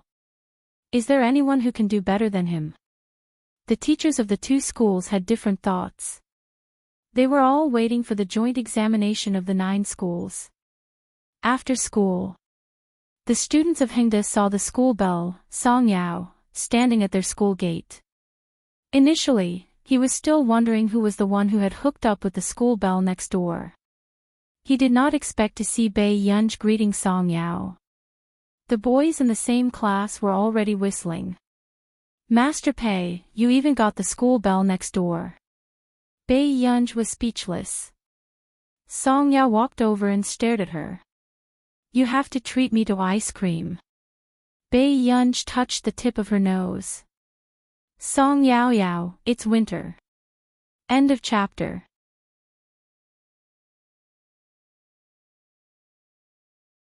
Chapter 1006. Who asked you to say that you didn't come for the exam? You're a liar. Song Yao held Bae Yunj's hand and went to the ice cream shop next door.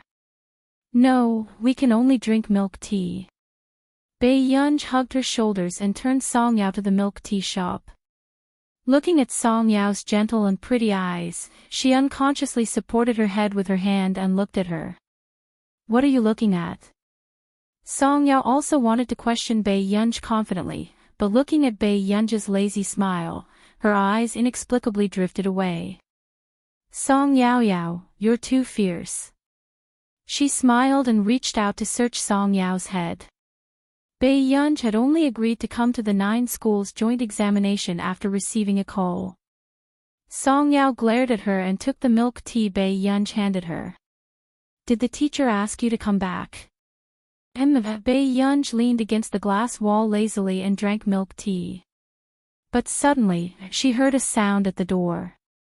What's so good about Hengde now? Our school has the highest average score and the highest score. With that said, Bae Yunj and Song Yao looked up at the door at the same time. Are they your juniors?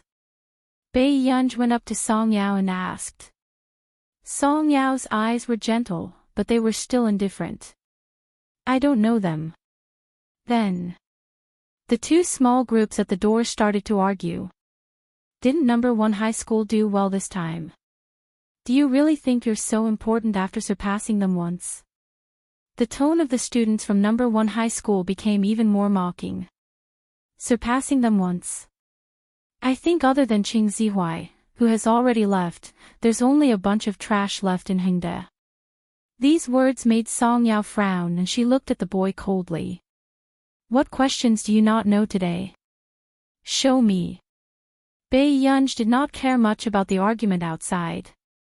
Instead, he asked Song Yao to take out the exercises and the two of them studied quietly in the milk tea shop. However, the two groups of people outside were already scratching their heads and scratching their faces as they started fighting. Bae Yunj looked up and lowered his head to study the questions. He looked quite interested. The only thing missing was a plate of melon seeds on the table. Song Yao said. Yunj, let's go. Ah, okay. Bae Yunj responded and packed her things with Song Yao, preparing to leave. But what he didn't expect was, before Bae Yunj could leave, they were taken away by Hengda's dean of teaching as troublemakers. Hengda's student office. Both teams had injuries on their faces. Only Bei Yunj and Song Yao stood at the side. You're rebelling. The joint examination of the 9 schools is in 2 days, and you dare to fight at the gate now. Since you guys are so capable, why don't you compare the results of the joint examination? The students from both teams didn't look too good. Suddenly, a student from number 1 middle school said, "Director, we're not Hengda's students. We want to go back." Did I tell you not to go back? The head of teaching sneered, "Wait for your school's teachers to come and pick him up." After that, the dean scolded them one by one. But unexpectedly, the last one was Bei Yunj. "You're also blindly getting involved." The teaching director was furious. This Bei Yunj did not do anything good usually. She was always on the list of bad people. "I'm passing by." Bei Yunj glanced at his watch. "Teacher, she's tutoring me," Song Yao explained. But when the dean heard this, he chuckled.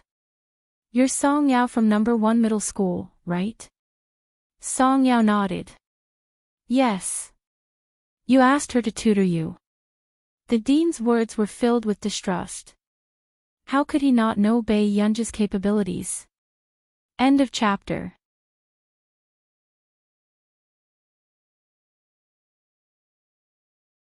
Chapter 1007. How could Bei Yunj tutor the 2nd grader in number 1 high school? Did she think everyone was a fool? Soon, several teachers from number 1 high school also came to collect their students. When they saw these students causing trouble, their expressions did not look good. "Dean, our students from number 1 high school have caused trouble for Hengda." The vice principal of number 1 high school smiled. Hengda's students are definitely at fault in this matter. Not only that, but it also involved our 3rd-year high school students. The dean was very polite to the vice principal of number 1 high school, almost flattering him. This puzzled the students of Hengda. Year 3. The vice principal of number 1 high school glanced at some people and said mockingly, "You're not studying in year 3 and are fighting with year 1 and year 2 students. No wonder Hengda's enrollment rate is so worrying." These words angered the students of Hengda so much that their expressions turned ugly. However, the dean still smiled apologetically. "You're right. Old Lu, can I take my students away first?" Seeing that someone was supporting him, the vice principal felt better. Director Lu continued, "Of course." At this moment, the vice principal glanced at the others with some disdain. "I'm also looking forward to the results of your year 3 and year 2 students in the joint examination of the 9 schools this time. Let's see if your confidence is because of your ability." Hearing these insulting words, the other students were suppressed and did not dare to speak. Their hearts were burning with anger. But suddenly, the girl's lazy and clear voice sounded slowly. "Vice Principal, you're too polite. After all, our Hengda is a century-old school. There are many top scorers in the college entrance examination. Why would we care about the results once or twice?" These words made the students of Hengda look at Bei Yunj in admiration. She was indeed an influential figure in Hengda. Senior pay was amazing. Bei Yunj. Director Lu's expression changed. Song Yao, who was beside him, also knew that if she wasn't in number 1 high school, Bei Yunj's words wouldn't have been so nice. "You're Bei Yunj." When the vice principal heard this familiar name, he asked in an unfriendly tone. Bei Yunj glanced at him lazily, having no intention of replying to him. This made the vice principal's expression darken. He had been in number 1 middle school for so many years. Who dared to give him attitude? "Lu Ginghui, the students of your school are very courageous." The vice principal flew into a rage. Vice principal, Bei Yunj is like this. She treats everyone like this. Director Liu had been secretly currying favor with the leaders of number 1 middle school and wanted to transfer to number 1 middle school. Of course, he did not want his career to be ruined because of Hinda's students. Suddenly, a voice came from the door. Principal, the directors of your school are quite unique. They don't protect their own students externally, but they are united internally. Everyone turned around and saw the principal of Hinda walking in with a handsome young man. Professor C has a good eye. The principal's gaze was so dark that Director Liu did not dare to look him in the eye. The person beside her was Si Qingyan. Principal, Director Liu immediately stuttered. He did not know if the principal had seen him fawning over the vice principal of number 1 high school. Bai Yunj was the one who disrespected the teachers. I also saw that after she came back from her leave, her behavior became even more unreasonable, so I... Director Liu, are you saying that our computing institute taught bad people? Si Qingyan asked with a smile, but the coldness in his eyes did not diminish. What? Not only Director Liu, even the principal of Hengda and the vice principal of number 1 high school looked at him instinctively.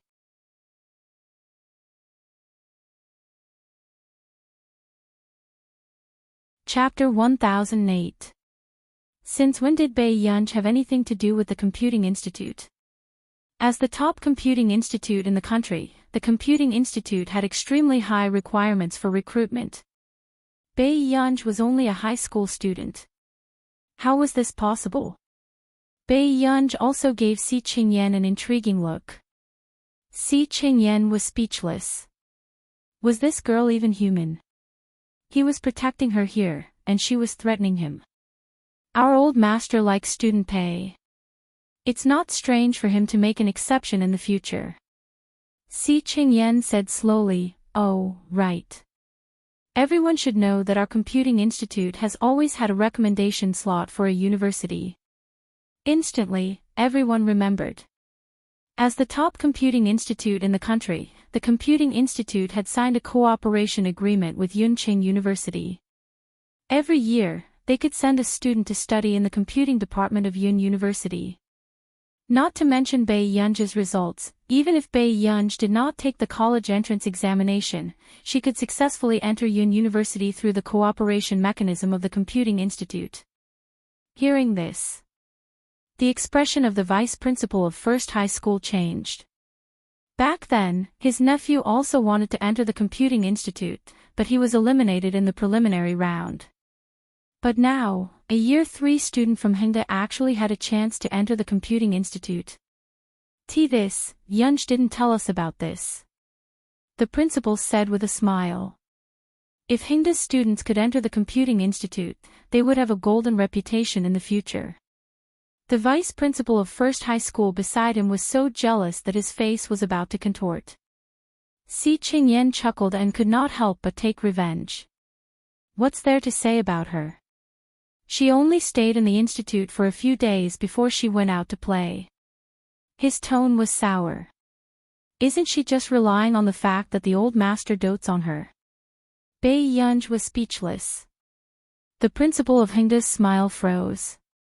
So, she hasn't revised her high school homework either. Is she someone who does such a thing? Si Qingyan asked. The principal's expression was a little broken. Instantly, everyone fell silent. What kind of F***king favorite was this? Were all the big shots paving the way for her? At this moment, the students of First High School were completely dumbfounded and their expressions froze. Professor C, we have no intention of arguing with the students. The vice principal knew Si Qingyan's identity and did not dare to offend him. Si Qingyan glanced at him and smiled faintly. It's best if that's the case. It's not up to others to criticize the people in our computing institute. After saying this, the atmosphere grew colder and colder. Not only was Si Qingyan a core member of the Computing Institute, but he was also the youngest computer science professor at Yun University. You're right.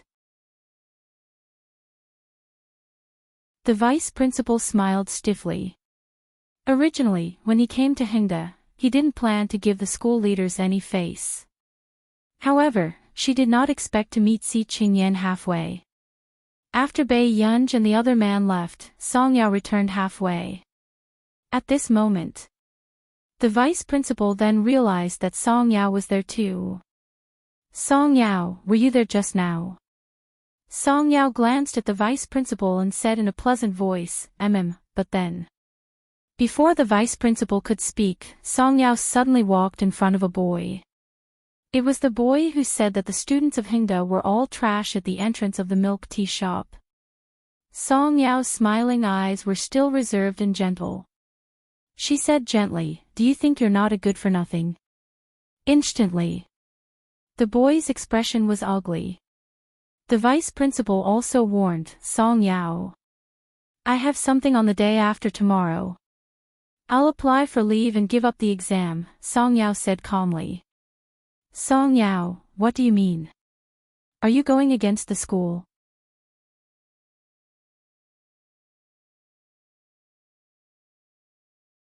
Chapter 1009. Vice Principal, don't you know why our mock exam scores are higher than Hingda's? The moment Song Yao finished speaking, the vice principal's expression changed. Song Yao, shut up. The vice principal was furious when he saw Song Yao. That time, they had won Hingda's mock exam because the teacher who came up with the questions happened to be related to the vice principal.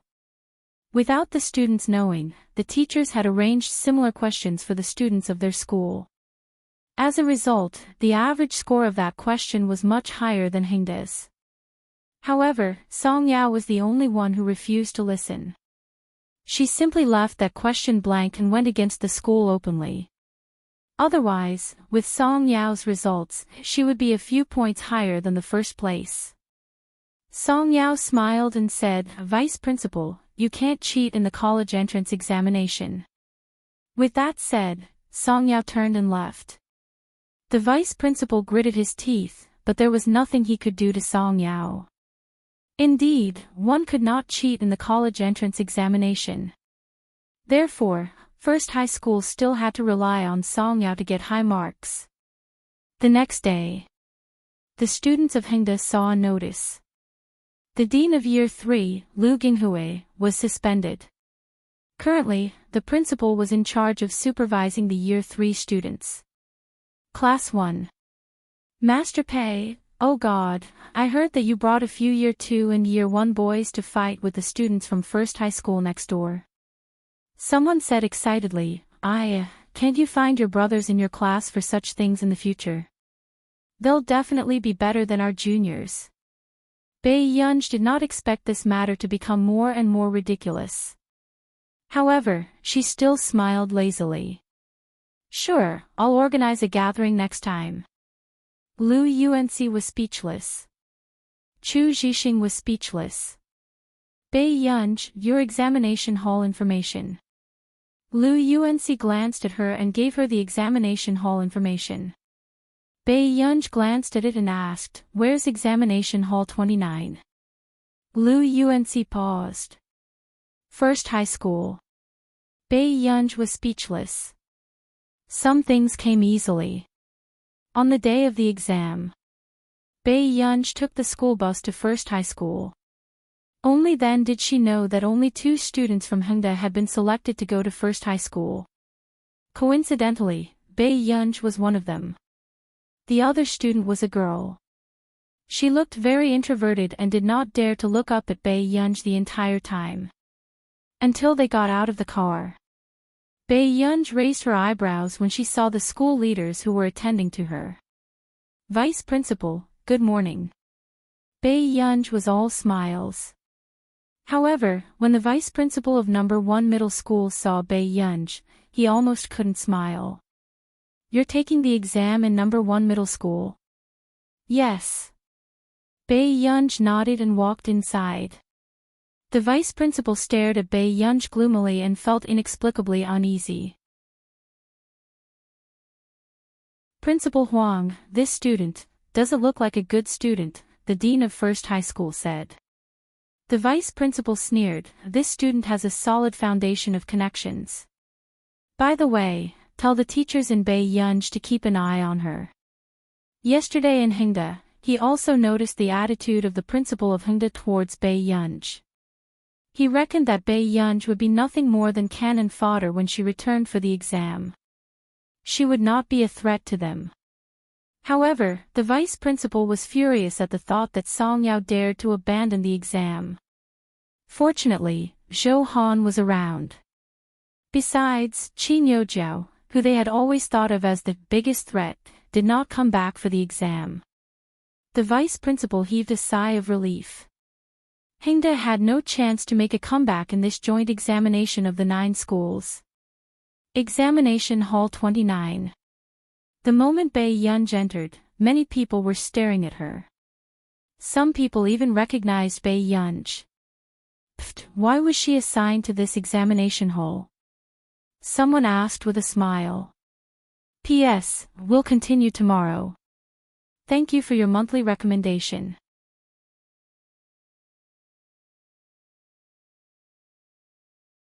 Chapter 10:10. The seats in the examination hall of number 1 high school had always been arranged according to results. In this joint examination of the 9 schools, other than the students from other schools, there was not much difference in the order of everyone. Therefore, when Beiyunj suddenly appeared in the second-to-last examination hall, everyone looked at him meaningfully. The exam is about to start. Is there anyone who hasn't sat down? As soon as the teacher from number 1 high school came in, he glanced at Beiyunj indifferently. Beiyunj didn't care too much. After sitting in his seat, he skillfully took off his scarf and folded it into a square to sleep. The teacher's face twitched. "Start handing out the papers." After the teacher passed the papers down, his tone was slightly mocking. "This is number 1 high school. I don't want messy students to bring bad atmosphere to our school. Students from number 1 high school should also remember that the students from some schools are from a different world from you." Beiyunj was the only one from another school. Everyone knew who the teacher was talking about. Many students in the examination hall looked at Beiyunj with eager eyes and were hostile to the students from Hingda. However, about 10 minutes after the papers were handed out, everyone suddenly heard the sound of the papers being flipped. The students from number 1 high school slowly turned their heads. They didn't expect that the first person to flip the papers would be Beiyunj. Was he doing it blindly? How could he write so fast? At this moment, all the students thought so, including the invigilator. However, the sound of Beiyunj's pen scribbling on the papers was particularly alarming. Not only that. A few minutes later, everyone heard Beiyunj's annoying tone and smiled lazily. "It's so easy. Why did our Hingda teacher answer all these questions? Wasn't this person immoral?" The students from number 1 high school looked at this ridiculously difficult paper and suddenly felt self-doubt. Their mentality was broken by Beiyunj. "Who told you to speak in the examination hall and affect others?" The teacher from number 1 high school was so angry that his face was distorted. Beiyunj said in a sincere tone, "I'm sorry, teacher. I thought everyone had finished." After saying that, Beiyunj suddenly stood up and said slowly, "Teacher, I'm handing in my paper." The expressions of the number 1 high school students were about to crack. She handed in her paper in less than 20 minutes. Beiyunj didn't like this kind of exam. To her, this was like asking a high school student to do first-grade questions. "It's not time yet. Who told you to hand in your paper in advance?" The teacher from number 1 high school said immediately. "Then what should I do? I have bad habits since I was young, and I like to talk to myself." Beiyunj glanced at everyone present with a smile. The students from No.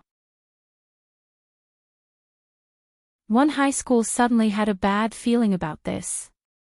For the first time, they wanted to shout for help because of a person's gaze. "Go lie on the table and sleep. You're not allowed to speak." The invigilator's face was ashen, and he was so angry that he almost blacked out. What kind of students did Hingda recruit? Wouldn't this kind of student blow up the school? However, although Bei Yunj was seriously sleeping, the people around her were more or less having a mental breakdown as they looked at her. So much so that after the exam, no one present had a pleasant expression. She must have been sent by Hingda to mess with them, right? After 2 days, all the exams were over. The students in the examination hall 29 also heaved a sigh of relief. They finally didn't have to see this god of plague from Hingda anymore. This is the real god of plague. She didn't do well in the exam and even caused the entire examination hall to have a mental breakdown. End of this chapter.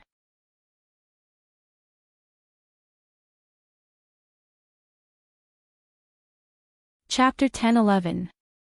The students from number 1 high school were furious and gritted their teeth in hatred. You don't say. Do you know who Hingda's Bei Yunj is on good terms with? Song Yao. Another girl sneered as she ground her nails. I don't know if it was discussed, but Song Yao didn't come for the exam today. Ha, she's obviously an ingrate. Even if there's no Song Yao, there's still Zhou Han. How can a bunch of useless people from Hingda compare to us? The students in the class mocked. Hingda. What's wrong with you? Bei Yunj, are you a humanoid missile? You'll blow up wherever you go. The principal looked at her in disbelief.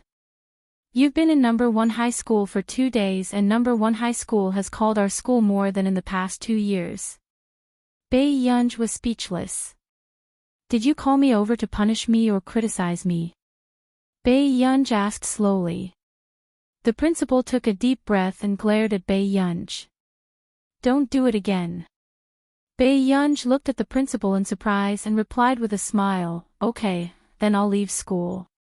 Bei Yunj, even if you're talented, you can't afford to waste it. Find a tutor and make up for your high school knowledge. Bei Yunj continued to brush him off. Okay, principal. The principal was speechless. If this fellow stayed in school any longer, he would explode. However, after Bei Yunj left, the form teacher of Year 3 hurried over. Principal, I've asked around. The mathematics results of the 2 examination halls are out.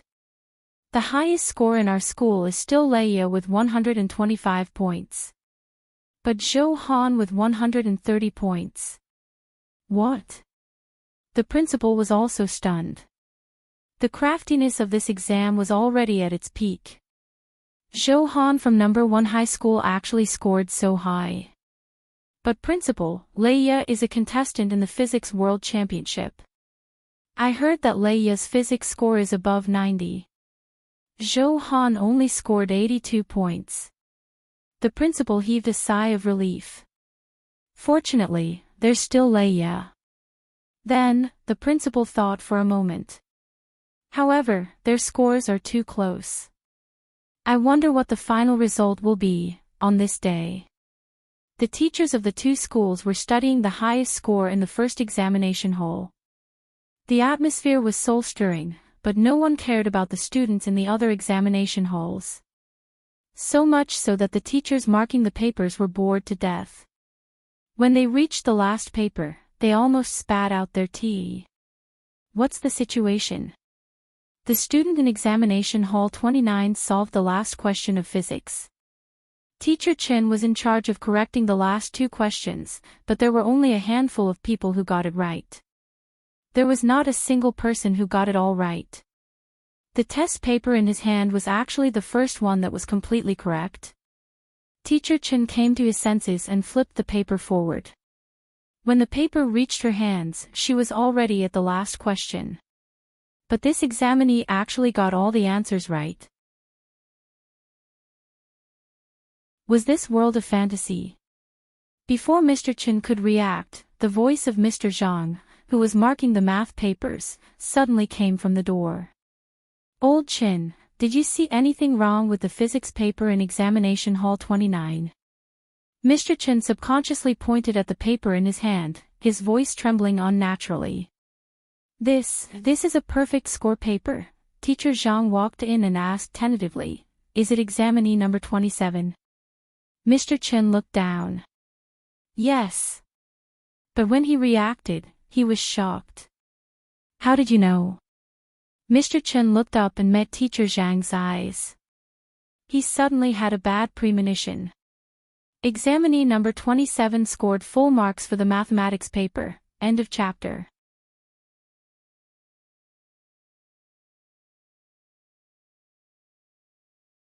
Chapter 10-12. The moment he finished speaking, the atmosphere was dead silent for a long time. This standard. She might be the top scholar of the college entrance examination this year. Let's go and talk to them. Teacher Chen walked out excitedly, but was pulled back by Teacher Zhang. Old Zhang, with your qualifications, you should be here to help Yun University check the papers, right? Teacher Chen glared at him. Aren't you here to understand the situation for Beichuan? In the past few years, the competition between the top universities in the country was still intense. Who didn't want to be the first to gain the upper hand? Actually, we have orders from above. This examinee's score. We can suppress it first. Teacher Zhang hugged Teacher Chen's shoulders in disgust. Let's find out about her results in other subjects from Beichuan and Yun University first. If she's really the top scholar, we'll compete fairly. How about that? Teacher Chen was stunned. Then the other universities. Old Chen, have you forgotten how many good seedlings were secretly stolen from your Yun University last year? The moment Teacher Zhang said this, Teacher Chen was furious. He reached out and slapped his head. You immoral people still have the cheek to say that. Isn't it Beichuan who did it the most? In the end. On the day the results of the joint examination of the 9 schools were released. Class 7. Leia was surrounded by many classmates with envious faces. Leia, I heard. Zhou Han next door scored 5 points higher than you in mathematics, and you scored 8 points higher than him in physics. But in foreign languages, you scored 13 points higher than Zhou Han. The classmate said excitedly. Zhou Han was completely destroyed. Song Yao smirked and said humbly, this joint examination is too difficult. I might not even get 600 points. Come on. Every time you say you don't have 600 points, you end up with 700 points. It's really difficult this time. Song Yao looked helpless. However, when the teacher arrived, the highest score of Class 7 was announced. It was Leia. She had a total score of 641 points. And the second place in the first examination hall had a score of 5 points.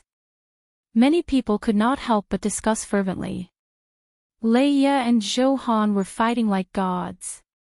However, in this joint examination, if Leia could get nearly 650 points, Zhou Han would probably have to settle for second place. After the second period ended, Leia was still asking about Bei Yunji's score. She heard a classmate sigh. The highest score of Class 1 seems to be Chu Zhixing, right? 589 points. But he didn't even pass the foreign language test, yet he still got such a high score. He's also a dark horse. Really? This time, Bei Yunji came to take the exam. I thought it was her. Leia smiled and heaved a sigh of relief. Compared to Zhou Han, she did not want to see Bei Yunji get a high score. Her. She's not even in the top 3. It's not like you don't know how long she hasn't been in class. Even if you participate in the college entrance examination, you will only be at the level of cannon fodder. Leia smiled without saying anything. Suddenly, someone rushed in from the door. No. Not good. I heard that the neighboring Zhou Han got 660 points. After saying this, Leia's expression changed, and the pen in her hand almost broke. 660. This was too high. How is that possible? Everyone gasped, but seeing Leia's dark face, they did not dare to say anything. At this moment, in the conference hall, the homeroom teachers who knew about Zhou Han's results were also very quiet. Was Yunqing No. 1 middle school preparing to make a comeback? Look! Did Hingde perform to its full potential in this exam? The form teachers were being reprimanded. End of chapter.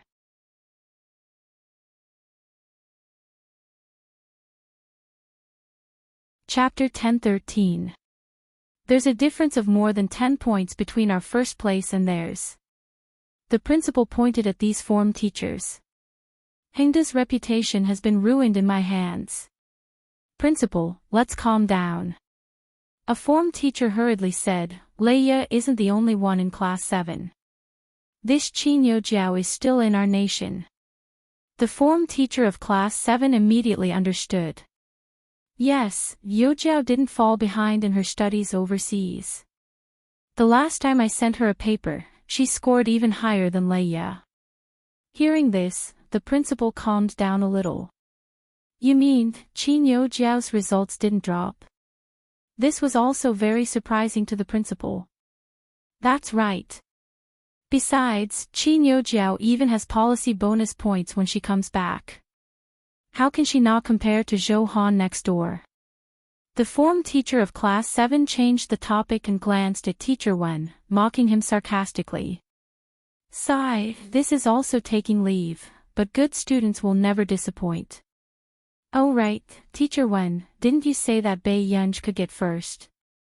How much did she score? Teacher Wen glanced at her.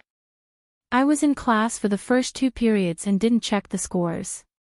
The form teacher of class 7 laughed and said thought-provokingly, then you have to tell us after you're done. Maybe she's the first of the 9 schools? The rest of the people present had already asked about class 1's results and knew that the form teacher of class 7 was deliberately finding trouble. All right. The principal took a deep breath. There's still the 9 schools exchange later. It's in No. 1 high school. Come with me. The meeting room was exceptionally silent. They had lost too badly this time. Not only did they lose to No. 1 high school next door, they even had to go to No. 1 high school to listen to them show off. Teacher Wen returned to class 1. The rankings had already been printed out. Bei Yunj had also returned to Hingde because of the strange call last night. Reporting. Before Teacher Wen could speak, he heard a voice at the door. Why are you back? Bei Yunj was perplexed. I received 2 strange calls last night. They asked me to report to Yunde Beichuan. Bei Yunj probed, was I betrayed by the school? Lu Yuanci was shocked. There's such a scam call. Bei Yunj was speechless. It's probably a scam call. I'll report it to the school after class. After Teacher Wen finished speaking, he gestured for Bei Yunj to return to her seat.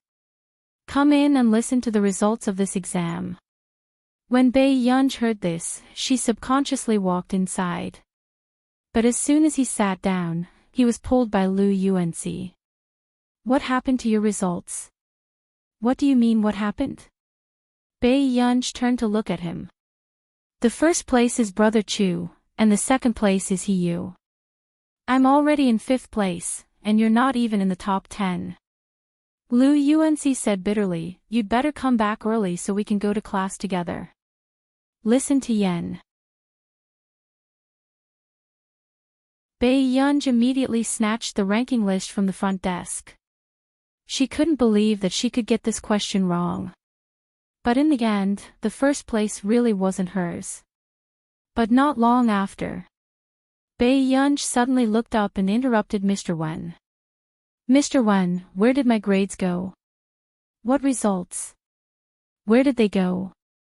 All the results are out. It's impossible that yours isn't. After Teacher Wen finished speaking, he subconsciously asked, your results aren't on the list. The class was very quiet. Then, the ranking list in Bei Yunja's hands was snatched away by someone else. Damn, why doesn't Master Pei have any results? When Teacher Wen heard this, he also checked the results. In the end, Bei Yunja's results really weren't there. Teacher Wen couldn't help but ask, "Did you skip the exam?" End of chapter.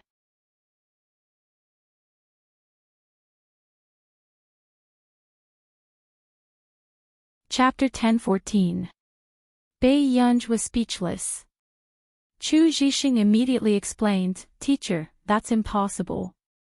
Every time Yunj goes, number 1 high school will call the principal's office." Bei Yunj was speechless. "Bei Yunj, tell me honestly. Did you write the papers seriously?" Teacher Wen had also heard that Bei Yunj was looking for trouble in the examination hall. Number 1 high school was just short of banning Bei Yunj. Bei Yunj thought for a moment. "I think so." Teacher Wen's eyelid twitched. This answer made him too ashamed to ask the principal.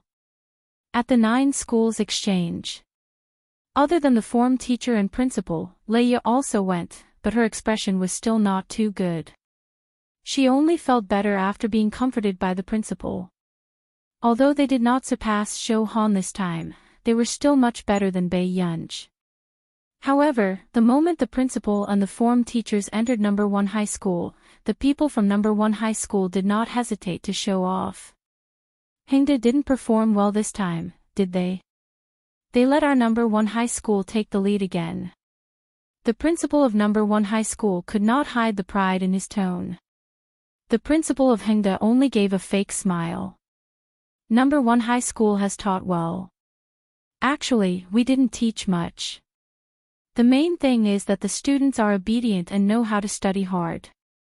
The principal of number 1 high school kept instilling his unique teaching philosophy into the principal of Hingda. However, after the 9 school teams arrived, the 9 principals of Hingda number 1 high school were waiting for the top schools in the joint examination. After all, the joint examination of the 9 schools would determine the guaranteed spots for each school.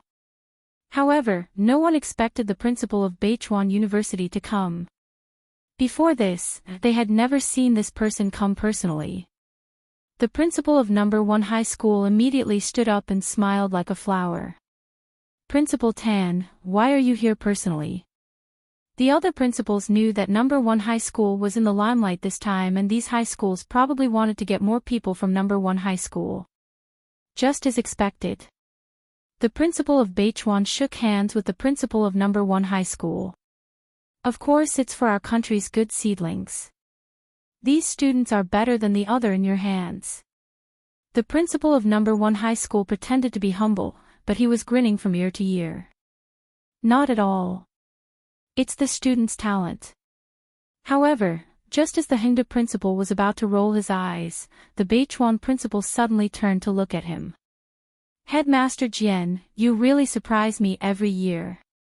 How did you nurture the number 1 student in your school? Aren't you going to share your experience?" After saying this, everyone was stunned. Wait a minute, wasn't the first place of the 9 schools from number 1 high school? How could Beichuan's headmaster not know about this? The first high school's principal's expression instantly turned ugly. He could only look at the Hingda principal with a fake smile. Hingda's principal paused. "Who are you talking about?"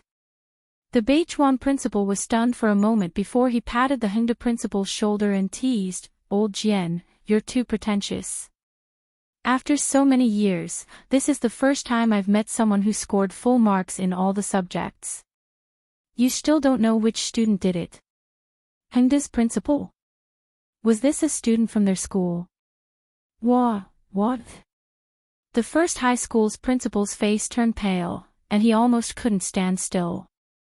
"Wait, you really don't know? Don't you know the standards of the students in your school?" Beichuan's principal asked suspiciously.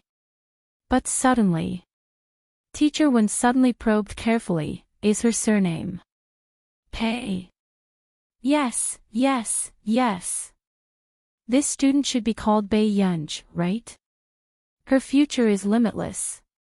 End of this chapter.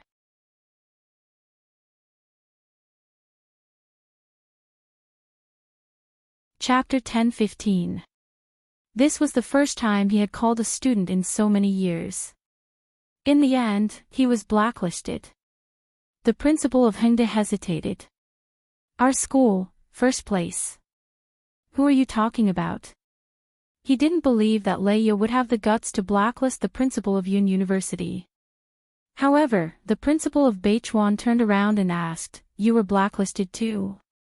It was a sudden feeling of mutual appreciation. The principal of Yun University's eyelids twitched. There was actually more than one. The high school principals were all silent. The form teachers of Hingda were also thinking. This shouldn't be a student from their class. Only Teacher Wen had a bad feeling about this, but not long after. The principal of Beichuan was also very curious. This is the first time in so many years that I've met someone who scored full marks in all subjects. You still don't know which student did it. The principal of Hingda was speechless. Full marks in all subjects. Was this a student from their school? Why didn't he know? What? The principal of number 1 high school turned pale and almost blacked out. He had finally nurtured Zhou Han, who scored 660 points. Hingda had given him a full marks in all subjects. Wait a minute, you really don't know? You don't know the standards of the students in your school? The principal of Yun University couldn't help but ask. But suddenly, the principal of Hingda was caught off guard and Teacher Wen probed carefully, "Is her surname Pei?" The principal and form teachers of Hingda were speechless. Yes, yes, yes. This student should be called Bei Yunj, right? The principal of Yun University was suddenly excited. The principal and form teachers of Hingda were confused. The form teacher of Class 1's smile froze. How was this possible? Bei Yunj scored full marks in all subjects. Not only the form teacher of Class 1, even Leia's pupils constricted as she stared at the principals instinctively. How could Bei Yunj score full marks? But I didn't see Bei Yunj's score. Teacher Wen muttered again. The principal of Yun University said calmly, Principal Tan said that the score was too high and he wanted to suppress it first to see if there was a mistake. Everyone was speechless. What mistake? He probably wanted to suppress the score and hook up with the students first so that other schools wouldn't intercept. Not long after, there was really a principal from another high school who asked curiously, Principal Jian, how did you recruit a student who scored full marks in all subjects? Hingda's principal's heart was about to crack. How should he answer this question? How did he manage to recruit them? Bei Yunj's crazy brothers donated a building to her. The principals and teachers of Hingda weren't the only ones who had a mental breakdown. The faces of the teachers and vice principals who had been tortured by Bei Yunj were even more twisted. This Bei Yunj again. She casually took a test and got full marks for all the subjects. In the end, all the students in exam hall 29 were annihilated by her. Suddenly, a teacher from number 1 high school sneered as if he had caught Hingda's weakness. I heard from Bei Yunj that she had reviewed all the questions for the joint examination at school. I don't know when Hingda's teachers became so good at guessing questions. It was obvious that Hingda was helping Bei Yunj cheat. But at this moment, a homeroom teacher from Hingda said coldly, What kind of joke is this? Bei Yunj didn't come to class this semester. How could she have guessed the questions? Half of Teacher Wen's hair fell out because of her. The teachers from number 1 high school were speechless. Teacher Wen was speechless. Hingda's principal was speechless. He had a feeling that Hingda was the one who picked up the scraps this time. P.S. The previous chapter has been changed a little. Babies, you can refresh and read it again. Master Pei is from class 7. Old Sue has mixed it up. Change it tomorrow. Did our little friend cast a monthly vote? Pinch face, end of this chapter.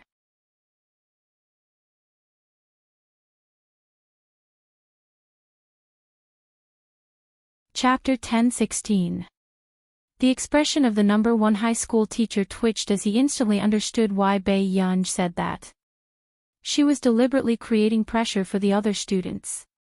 The principal of number 1 high school regained his senses and could not help but say with a fake smile, "She doesn't even attend classes. It seems like Hengda still needs to discipline such a student." Hearing this, the principal of Hengda refused to admit defeat. When he regained his senses, he smiled at him.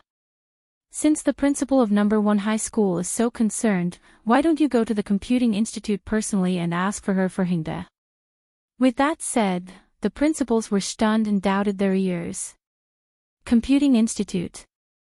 The principal of Yun University asked instinctively. Bei Yunj was from the Computing Institute. "I heard from Professor C that old Mr. Zhong likes Yunj a lot, so..."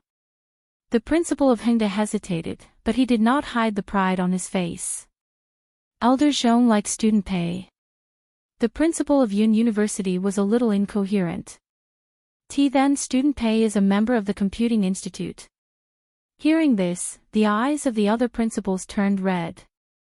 This was the Computing Institute, the top computing technology institute in the country. It was said that Yun University's postgraduate students might not even be recruited, but Elder Zhong only took a fancy to a high school student. "I'm not sure about that. It's just that Professor C mentioned it a few times. Even if she hasn't entered the institute yet, she has to enter when she goes to university in the future." The principal of Hengda said with a smile, "In the past, old Mr. Zhong came to Hengda and wanted Yunj to go to the institute for an internship, but he was rejected. Young people more or less have a temper." The eyelids of the others twitched. Her temper was too bad. She actually rejected the institute. When the principals of Beichuan and Yun University heard this, they suddenly felt that it was reasonable for them to be blacklisted. Student Pei's form teacher should have her number 2, right? Can I trouble the form teacher to help contact student Pei?" With that said, the principal of Hengda looked at Teacher Wen. Teacher Wen replied with a fake smile. "No problem." Then, indeed. The moment the form teacher called, the other party picked up very quickly. "Teacher Wen." Her lazy voice rang out. "Why Yunj?" Under everyone's gaze, Teacher Wen felt a lot of pressure. Did someone call you today?" The other party said slowly. "Didn't you say it's a fraud gang? They're all blacklisted." Teacher Wen was speechless. He should not have turned on the speaker. Instantly, the atmosphere in the arena was dead silent. Everyone immediately understood what was going on. The gazes of the two principals also fell on Teacher Wen. Those two are really the principals of Beichuan University and Yun University. Mr. Wen took a deep breath. "Because you scored full marks in all subjects, so I want to talk to you." After saying this, everyone thought that Bei Yunj would be very excited. Unexpectedly, she suddenly asked, "So, my score was suppressed by them?" The principal of Yun University was speechless. Beichuan's principal, just as the principals of the other high schools were thinking that this student didn't know what was good for him, a familiar roar could be heard. "Chat. What was there to talk about? Hang up immediately. Tell them to go as far as they can. How dare you lower the score of the person I'm in?" As soon as he finished speaking, Beichuan's and Yun University's principals' hearts skipped a beat. They immediately recognized the voice. Someone asked uncertainly, Is this Elder Zhong?"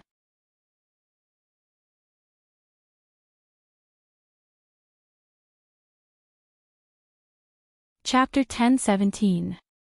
The people at the side looked at the person who asked the question as if they were looking at a fool. Other than Mr. Zhong Xinglin, who would dare to shout at the principals of two top schools. At this moment, the two principals were also stunned by Zhong Xinglin's shout. After coming back to his senses, the Beichuan principal's scalp went numb.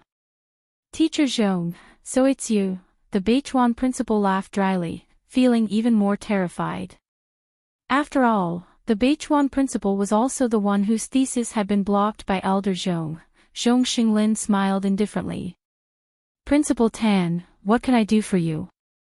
The Beichuan principal was speechless. He was really angry. Everyone could tell that this student of Hingde held a very high position in Zhong Xinglin's heart.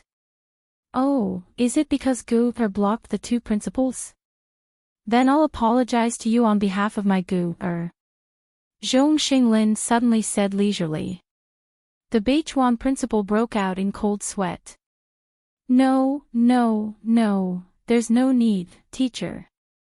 Similarly, the Yun University principal did not dare to breathe loudly and silently lowered his presence. However, the next moment. Eat. You're still eating. You usually talk a lot of nonsense, but now you're pretending to be autistic, right? Zhong Xinglin used his chopsticks to knock the tripe that Bai Mingzhang had just picked up back into the pot. Bai Mingzhang's hand stopped. This old thing usually only ate clear soup when eating hot pot. Why did it seem like he was on fire every day? Why was he so angry? Bai Mingzhang glanced at Zhong Xinglin bitterly and said to Bai Yunj, give me the phone. I'll say it. However, everyone on the other end of the phone was stunned. Why did this voice sound like Mr. Bai Mingzhang's voice? Xiao Wen, give the phone to Principal Xiang. I have a call to talk to him. Teacher Wen's smile froze. He did not expect to be so lucky in this life to be called Xiao Wen by Elder Bai. However, when the principal of Yun University heard this, two words appeared in his mind. It's over. He knew that he would definitely be reprimanded this time. Elder Bai, it's me. After the principal of Yun University took the phone, he walked to a corner and listened to the lecture seriously. As for the others, when they saw that Beichuan's principal was still on the phone explaining to Zhong Xinglin, Yun University's principal was also reprimanded until he wilted. His eyes widened. Was this a dream? Wasn't the direction of this matter a little too mysterious? Not long after, everyone started to think about the same thing. What was the background of this student who scored full marks in all subjects? Where did all these big shots in the academic circle come from? In the end, although Bai Mingzhang didn't harshly reprimand the principal, he made it clear that Yun University didn't need such a competitive method. Principal Xiang was personally groomed by Bai Mingzhang to be his successor. When he heard Bai Mingzhang's words, he couldn't help but feel ashamed. After hanging up the phone, the principals of Beichuan and Yun University both apologized to the principal of Hingde. This reversal made everyone else fall silent. They couldn't help but feel envious. Why was Hingde so lucky every time? This was full marks for all subjects. 20 years ago, there was also a male examinee who was 2 points short of full marks in the college entrance examination. However, the joint examination of the 9 schools, in layman's terms, was a guaranteed entry exam. In terms of the difficulty of the questions, it was even more difficult than the college entrance examination. However, even so, this person was able to get full marks for all subjects. The exchange meeting began. The first lieutenant colonel, who was originally smug, fell silent. They had originally agreed to give a speech for the first place in the joint examination, but now, no one dared to call Bai Yunj. They were afraid that the person who answered the phone would be Zhong Xinglin or Bai Mingzhang.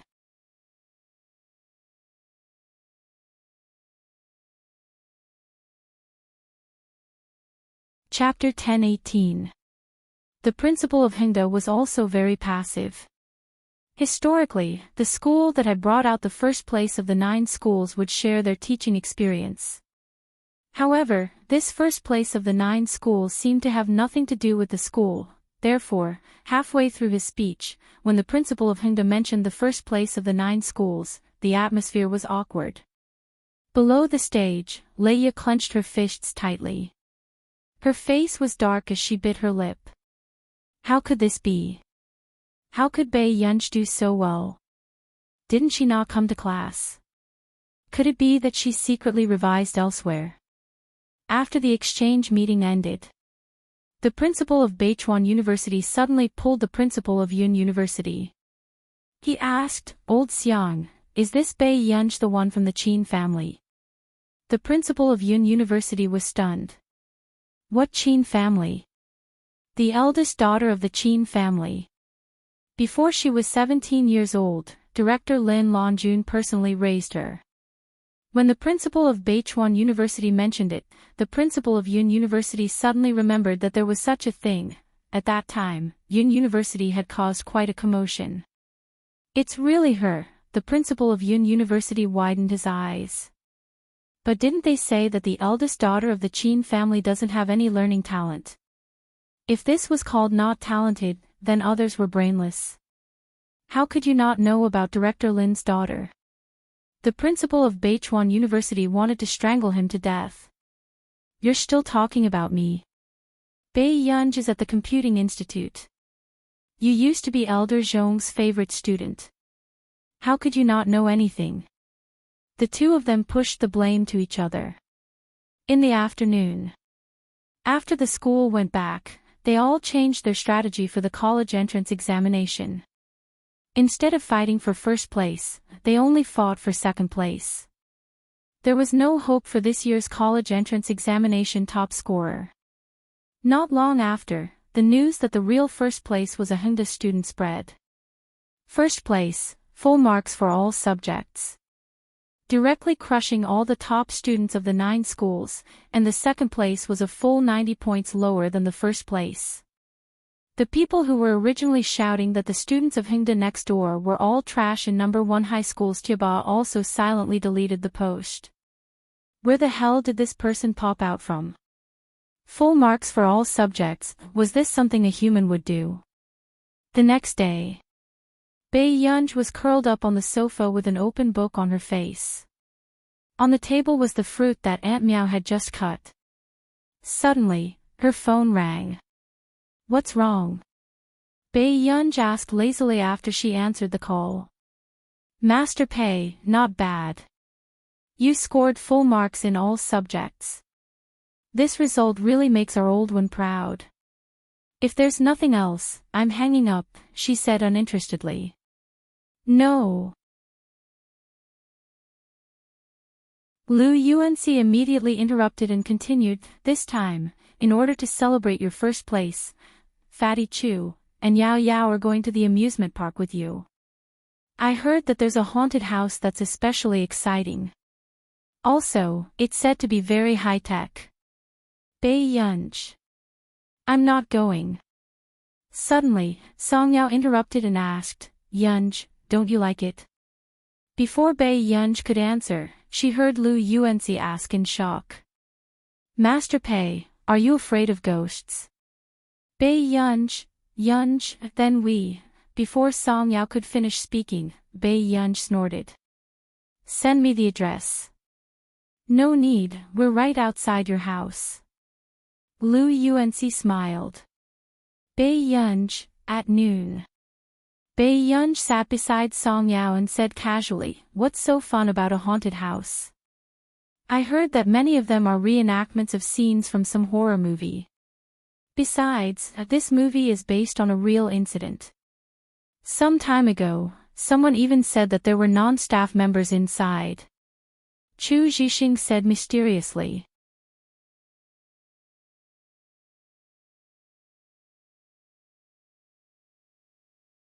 Chapter 10:19. Bei Yunj glanced at Chu Zhixing faintly.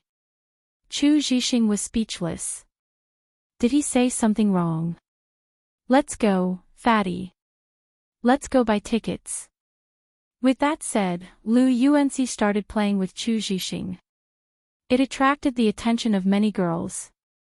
Bei Yunj pressed down the brim of his hat and the tip of his shoes tapped the ground from time to time. His expression was still lazy. Song Yao pretended not to see Bei Yunj's wandering eyes, but the corners of her lips could not help but curl up. After Lu Yuanxi and Chu Zhixing returned, the four of them lined up to enter the haunted house. The good-looking quartet also attracted a lot of attention. But in the next moment, Bei Yunj looked up and saw the real NPC outside the field right in front of her. She almost turned around and left. "Yunj, are you all right?" Song Yao asked. This was originally to let Bei Yunj relax. However, she did not expect that Bei Yunj did not seem to like haunted houses. "Let's go in." Bei Yunj felt Lu Yuanxi and Chu Zhixing's gazes from the front and licked his lips. The interior of the haunted house was dark. Under the eerie atmosphere, the dark green light floating in the air was inexplicably terrifying.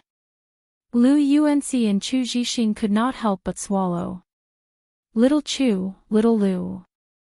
At this moment, Bei Yunj's lazy voice made them feel extremely at ease. "Don't be afraid, I'm here." But in the next moment, before Lu Yuanxi and Chu Zhixing could feel touched, they were caught off guard and pushed to the front. "Bei Yunj, can't you learn how to be a human?" The high technology mentioned in the promotional slogan was true. Bei Yunj and the other two had just walked forward when they realized that there was a ship in front of them. Then, Lu Yuanxi had just run over when his heart almost exploded from fright. A pair of pale hands suddenly appeared at the edge of the ship. The first NPC appeared. The NPC was a mermaid with a rotten body. One of her eyeballs was about to fall out and there was a strange and gloomy smile on her face. From their line of sight, there was a projection under the ship.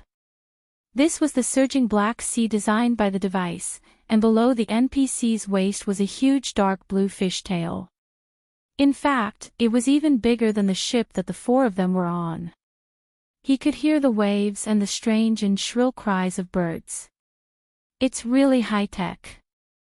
Song Yao sighed. Bei Yunj didn't look too good. Was technology meant for them to use? In the end, Bei Yunj was dragged onto the boat. Along the way, the mermaid NPC didn't say a word. She only stared at Bei Yunj from time to time with a scary smile on her face. "Bei Yunj, look over there." Chu Zhixing suddenly shouted. Bei Yunj turned around and saw the bloody words at the mouth of the shore. "In the resentment spiritual field, the living will not return." At this moment, Bei Yunj suddenly felt that even the mermaid NPCs had delicate features. "Sister, can I not get off the boat?"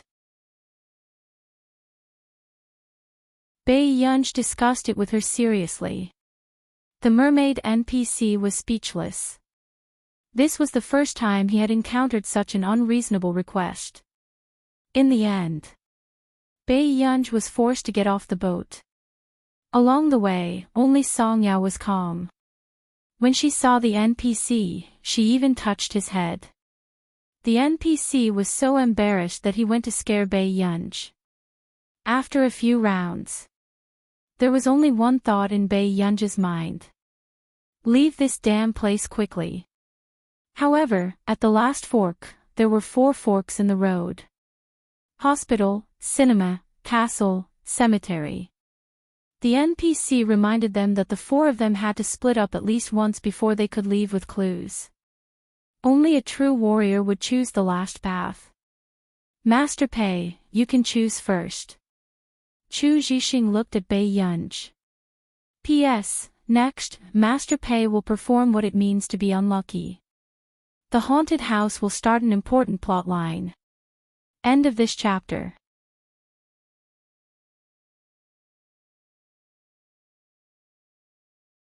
Chapter 10-20. Bei Yunj looked at Song Yao. Tian, which one do you want to choose?" Song Yao frowned and said hesitantly, "There might be too many people in the cemetery. Let's go to the hospital." Bei Yunj was speechless.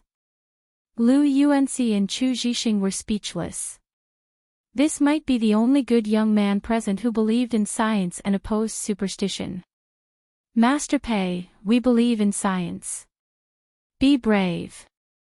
Lu Yuanxi stuffed the cemetery into Bai Yunzhe's hands. Bai Yunzhe was speechless.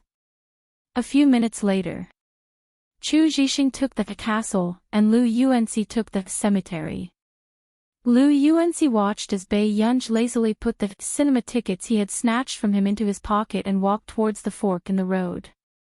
According to Bai Yunzhe's sixth sense, the cinema should be the safest.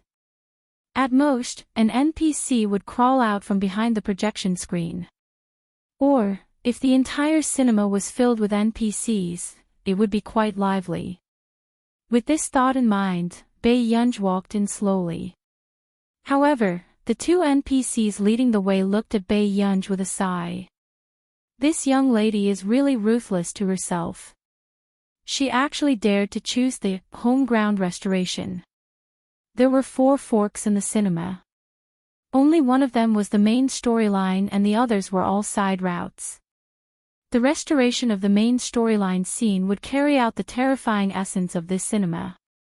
Unfortunately, this was the case. The main storyline was the cinema in Bai Yunzhe's hands. She's really strong. I've been here for 2 months and I don't want to go back to the main storyline scene. This is 2F** King suffocating. At the thought of the cinema, the two NPCs could not help but feel their scalps turn numb. Not long after, Bai Yunzhe, who had pushed open the door of the cinema, also realized that something was wrong. The cinema was dark and empty, but a black and white movie was playing on the large screen. It was like the most realistic documentary. The video was even stuck on the white screen, causing the lights in the cinema to flicker. Bai Yunzhe was speechless. Why was the atmosphere no better than the cemetery? Bai Yunzhe glanced at the clue and saw that she had to watch the movie for 10 minutes, so she could only choose a seat in the middle of the room and sit down. However, not long after, as the plot of the movie changed, the most terrifying scene in the movie appeared. The only grandson of the crazy, disfigured old woman was killed by the villagers on purpose. Every night, she would use her hoarse and unpleasant voice to sing songs to coax the children, but the children in the village were so scared that they didn't dare to sleep. In the end, the villagers couldn't take it anymore and decided to seal the door of the old lady's house and let her fend for herself. He didn't want the little girls in the village to know about this. She couldn't stop the adults, so she could only secretly pry open the old granny's wooden wall at night, hoping to save the old granny. She didn't expect that one day, when the little girl had just knocked out a small hole and was delivering food to the old lady, the old woman didn't take it. Instead, she gave her a cruel smile and suddenly swung the iron hoe at her. A faint trace of blood appeared on the girl's face, and she retreated in fear. Then, she saw with her own eyes that the old woman in front of her had abandoned her, stood on a stool, and hanged herself. She struggled with all her might, and her eyes became bloodshot. Finally, she gave her a strange smile. This scene happened to be directed at Bai Yunzhe. She saw with her own eyes that the old woman stopped breathing. The girl in the movie was so scared that she burst into tears. Bai Yunzhe, who was watching the same scene, turned pale. A memory fragment in her mind overlapped with the scene in front of her. At this moment, a black shadow suddenly appeared on the screen of the movie.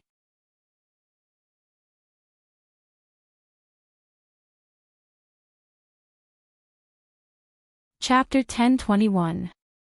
It was a person struggling with all her might, tugging at the rope around her neck.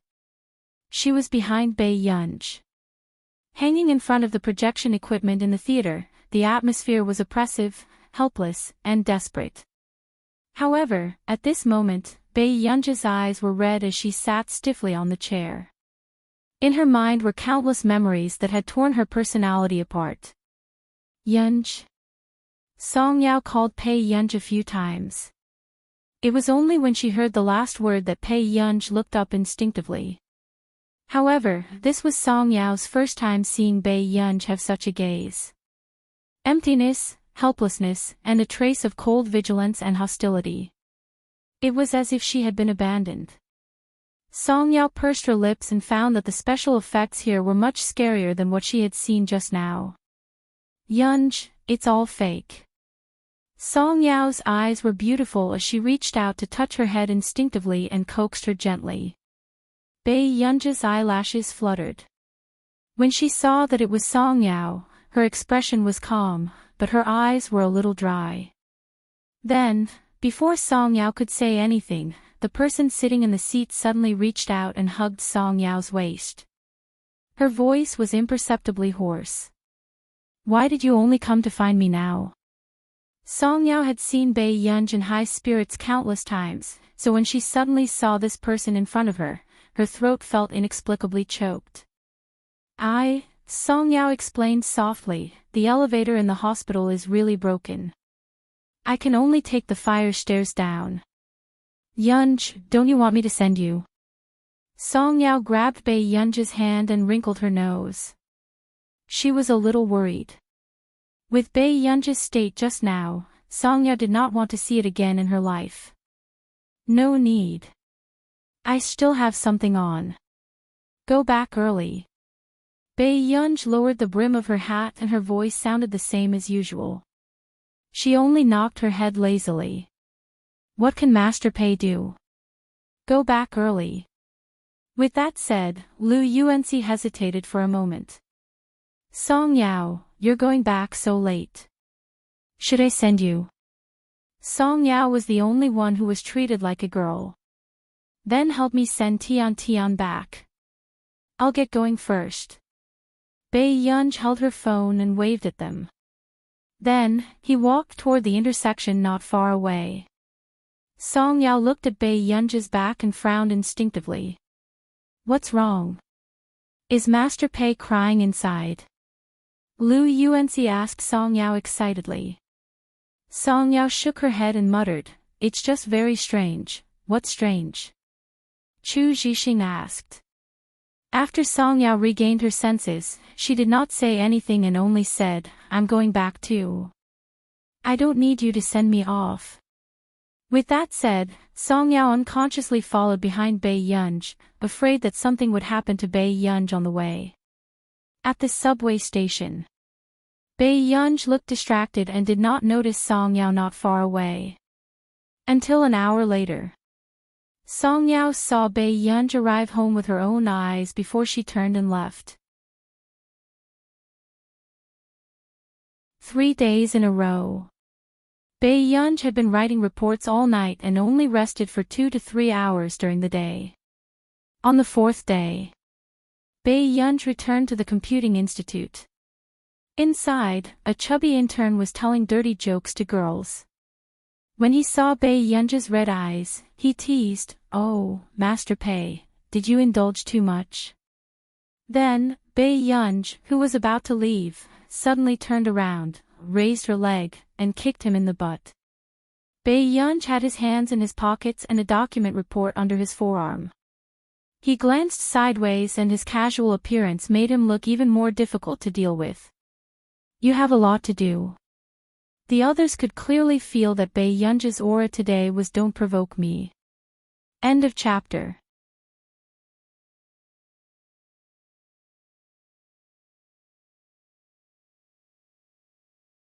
Chapter 10:22. The fat intern had always been unrestrained and liked to joke too much. However, he did not expect someone to make a move in the institute. When the teaching staff saw this scene, they were also stunned. Pei, manage your intern well. Pei Yunj glanced at him, restrained her aura, and turned to leave. The other girls cheered in their hearts. This damn fatty deserved to be beaten. He liked to make disgusting jokes every day and was so confident. F***ck. Teacher, what kind of background does this woman have? She's too damn arrogant. Before the fat intern could finish speaking, he was stopped by the teaching staff. Shut up. Are you tired of living? How dare you challenge her? In the entire institute, who would dare to make Bei Yunj unhappy? The fat intern was stunned. He did not expect the teaching staff to reprimand him like this because of Bei Yunj. However, Bei Yunj was clearly a few years younger than him. The fat intern lowered his head. No one saw the indignation in his eyes. What's wrong with you? I heard that you hit an intern the moment you came in. Bei Yunj looked at the project book and started to prepare for the experiment. She said leisurely, I overdid it. Si Qingyan was speechless. Then. Isn't your project progressing too quickly? Won't your brain be damaged if you use it like this? Si Qingyan could not help but touch Bei Yunj's enviable head. However, the next moment, he was shocked by the unreal temperature. Damn, it's so hot. Bei Yunj glanced at him. If there's nothing else, get out. Bei Yunj, have you gone crazy these few days? You're running a high fever and you're still working on the project. Do you think it's fine even if your brain is damaged? Si Qingyan asked in disbelief. It won't be damaged. Bei Yunj did not even look up. Si Qingyan looked at her for a while and knew that it was useless to persuade her, so he simply called in front of Bei Yunj. Hello, old master. Do you know how high your precious heir's fever is now? He's still. Suddenly. Bei Yunj snatched Si Qingyan's phone. Are you looking for trouble with me? Master Pei, you're too irritable now. You're even scarier than the first time I saw you. Hearing this, Bei Yunj's eyes flickered. She returned the phone to him and said lightly, sorry. Although Si Qingyan felt that Bei Yunj's temper was definitely not good, it was as if she had taken gunpowder today. Si Qingyan said, I'll take you to the hospital. Bei Yunj hesitated. Can't we find a private doctor? Si Qingyan was speechless. He was really born with a silver spoon in his mouth. At the hospital. Bei Yunj looked at Si Qingyan beside her. Brother Yen, is the new medicine not ready yet? Si Qingyan was stunned. Recently, I think I need it. Bei Yunj slowly adjusted his cuffs. Si Qingyan was silent for a moment. Actually, Dr. Cui has also developed, Bei Yunj thought for a moment. Brother Yen, if you don't have any new drugs, can you get me some sleeping pills? Bei Yunj was a typical good-looking person who was easily forgiven for all the bad things she had done. Especially now that she looked sickly, her skin was sickly pale, and her black hair was hanging down softly. Her phoenix eyes, which were usually lazy, were filled with an unruly and aggressive aura when she raised the tip of her tail. But now, she was just looking at him quietly. It gave people the illusion that she was obedient and their hearts softened. Si Qingyan was speechless.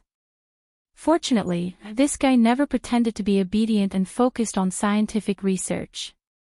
He did not engage in relationships. Otherwise, people would seek revenge every day in the institute. End of chapter.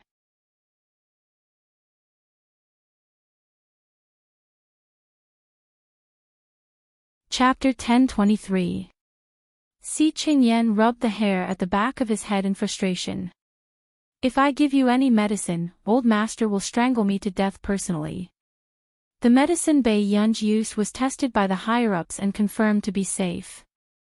However, this was the first time Si Qingyan had seen Bei Yunj's eyes so red and her lazy expression had a hint of indifference.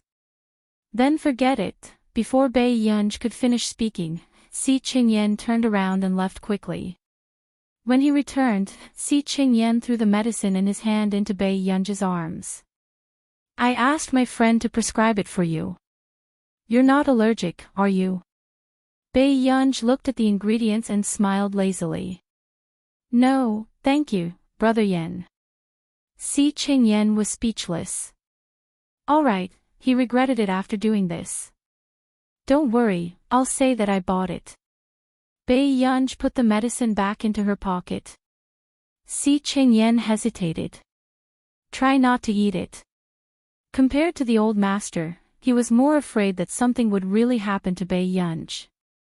In the wee hours of the morning, after tossing and turning, Bei Yunj went downstairs to pour a glass of water. Sitting on the sofa, Bei Yunj subconsciously glanced at her phone and called Washidu, but she quickly hung up. At this time, the man might be working. However, she did not expect, Bei Yunj was about to get up when her phone suddenly rang.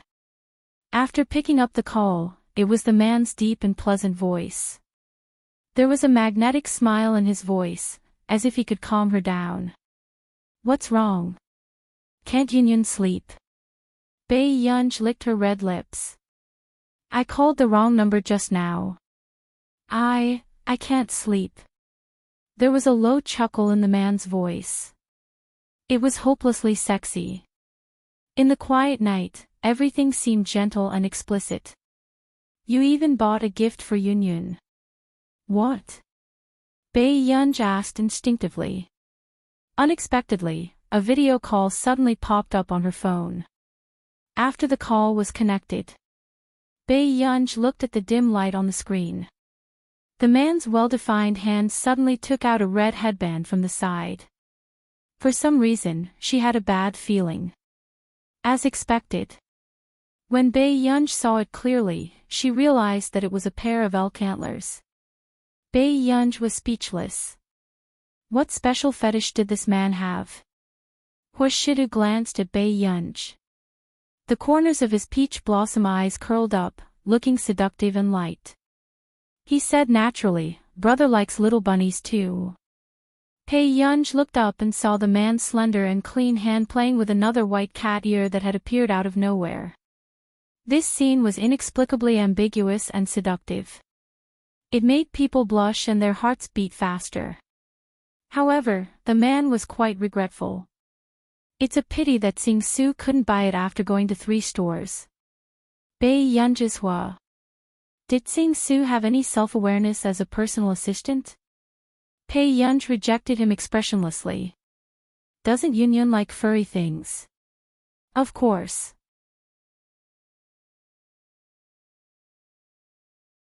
The man said this without blushing at all. Bei Yunj, if this thing appeared in someone else's hands, she would find it cute. However, this D*MN man's gaze was obviously wrong. I'm going to sleep. Bei Yunj hung up the phone, afraid that Washidu would say something else. The man looked at the young lady on the other end of the video call. Her face was tense, but her ears were red. He could not help but smile. But soon, Washidu casually threw the white cat ear in his hand on the table. Go and call Zhong Xinglin and ask when the test for the medicine will be over. P.S. Not long after I got home, I'll continue to update. End of chapter. You're tuning into the LoveLore Library YouTube channel. We're so grateful for your support and don't forget to subscribe to join us on this incredible journey through captivating stories. Your generosity through donations truly makes a world of difference, as it's the primary source of revenue that allows me to expand and enhance this channel for you. Thank you from the bottom of my heart for being a part of this adventure.